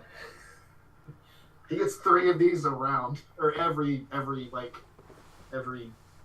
That's so every good. round. I always forget about legendary actions. Always. I Yeah. always fucking forget They're about so tough to keep track of. it. Yeah. That's only 14 to hit. Terrence just ducks. It is now Avacar's turn. Would somebody would like to roll a d6 for me? Morning. I'll do it. That's a 5. Fuck. Avacar smiles. He looks around, goes invisible. Whoa.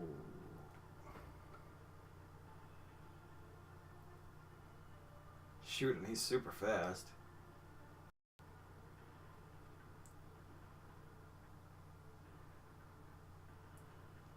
No He one then can... reappears in the doorway and Everybody. it's gonna catch.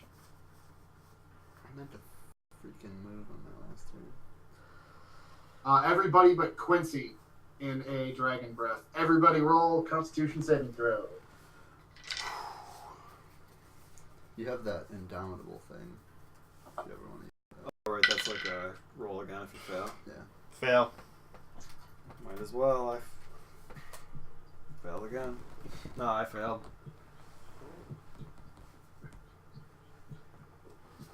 43 necrotic damage, and if you failed, you are stunned for 1 minute. So if you failed, or if you succeeded, 22. Yikes. Anybody down? I'm Yeah, good. Barbelane is down again. Yeah, I only had 41. Oof.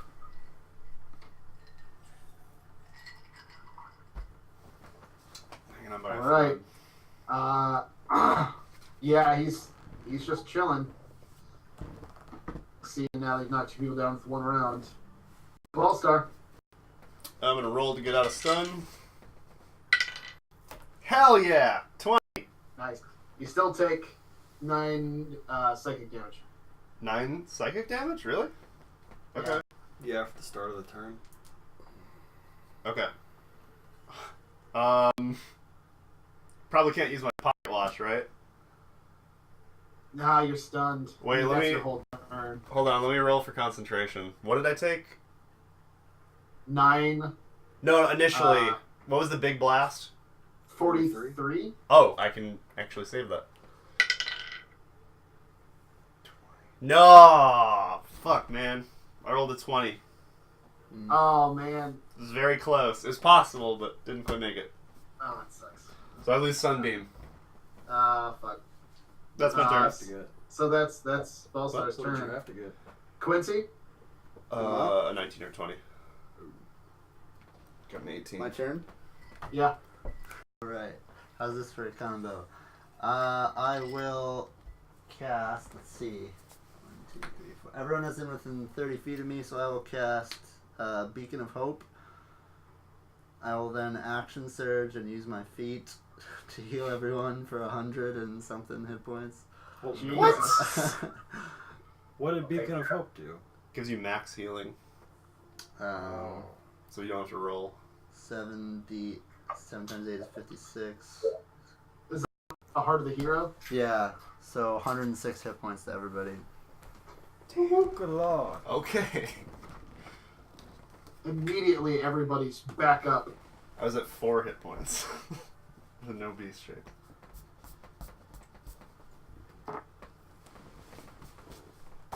But what, you have no hit dice now? Just means What you is can't rest. what does heart of the hero look like to you? Like it's like a boon from your god. What does it look like?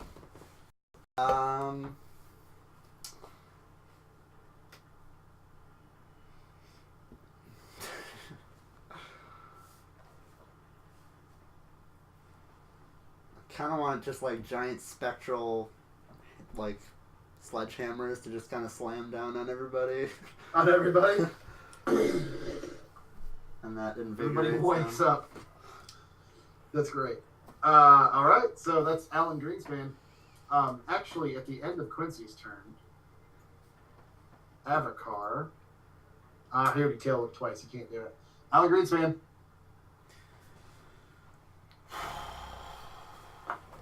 I'm gonna charge right in his face. You charge into his face after being down. The expression it's on his face goes from like smug, like there's no way. And as he charged at him, as he sees you, like you see like his eyes kind of widen as he like rears up. After you did 67 points of damage last time.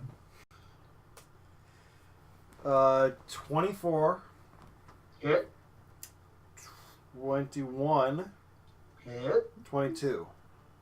hit. Yes. Go ahead, do the damage. Okay.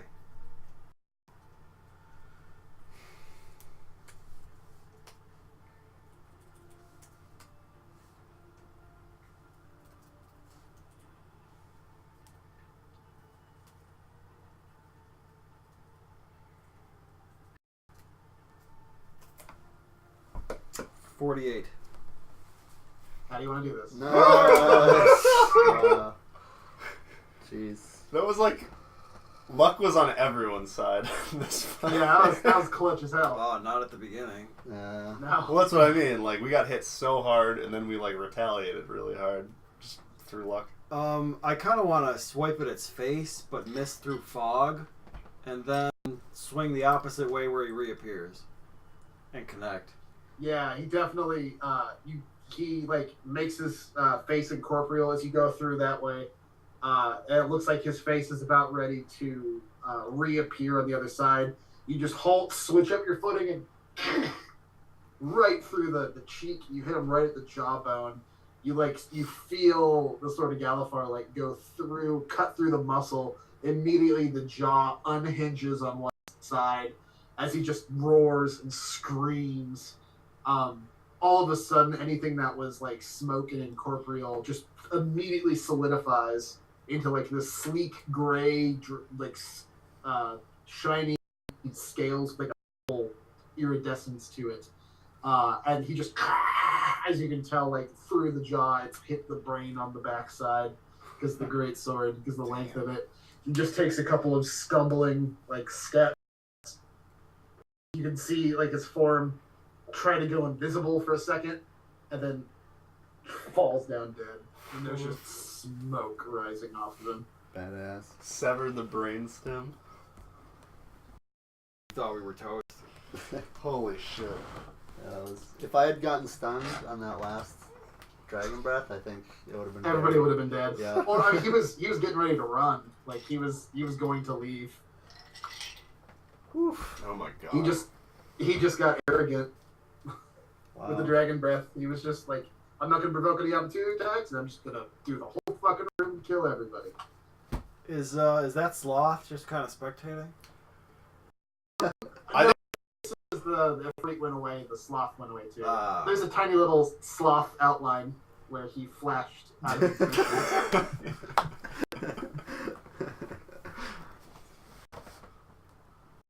Oh man. Holy Yeah. shit! Dun, dun, dun, dun, dun, dun. After killing the dragon, you still have the giant mound of Avakar, still twitching and still smoking, sitting in the throne of Book, like just blast. That was like 4 or 5 rounds, right? That was just intense fucking damage. Yeah. That was not a very long fight. No, it wasn't. It was like an hour. It was a wild amount of damage. Yeah, that was nuts. Avakash was only challenge rating 14. Fell And higher. the flame was only challenge rating 11. That stun was crazy. It was the breath twice in a row. We got hit. That was fucked up. We And all got, the stun Yeah, that's nuts. and the tail whip, just swish. Yeah. That's what. See, I forgot that on the first dragon, he should have been able to do that shit every round too. right. Whatever. That's probably a good time to end for tonight. Yeah. For sure. Badass. Yeah. Yeah, man. Chip. You too. That was great. It was a lot of fun. That was a little off fun. All right, guys. Catch you next week. Have a good one. Yep. Yeah. See you, John. Good night. Good night. Bye. Goodbye. Oh man.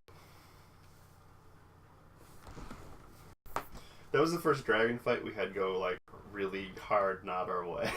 Like we've gotten really lucky with the breath rolls when we Yeah. fought the green dragon and the other dragon. Yeah. Did we get 3 times or 4 times? The breath. 3. 3 times. 3, okay. Yeah, But because it didn't recharge. It got for a up while. good every time. Well, I mean, I died twice. I It lost went down I lost one almost time. I lost almost 300 hit points. Jeez. Yeah, Barblina went down 4 times. Wow. Holy guacamole. How do you get all the hit dice back? You rest. You take a long rest. Well, will it Like- take a few of them? Yeah, it takes 2. You get half of them back on a long rest. So.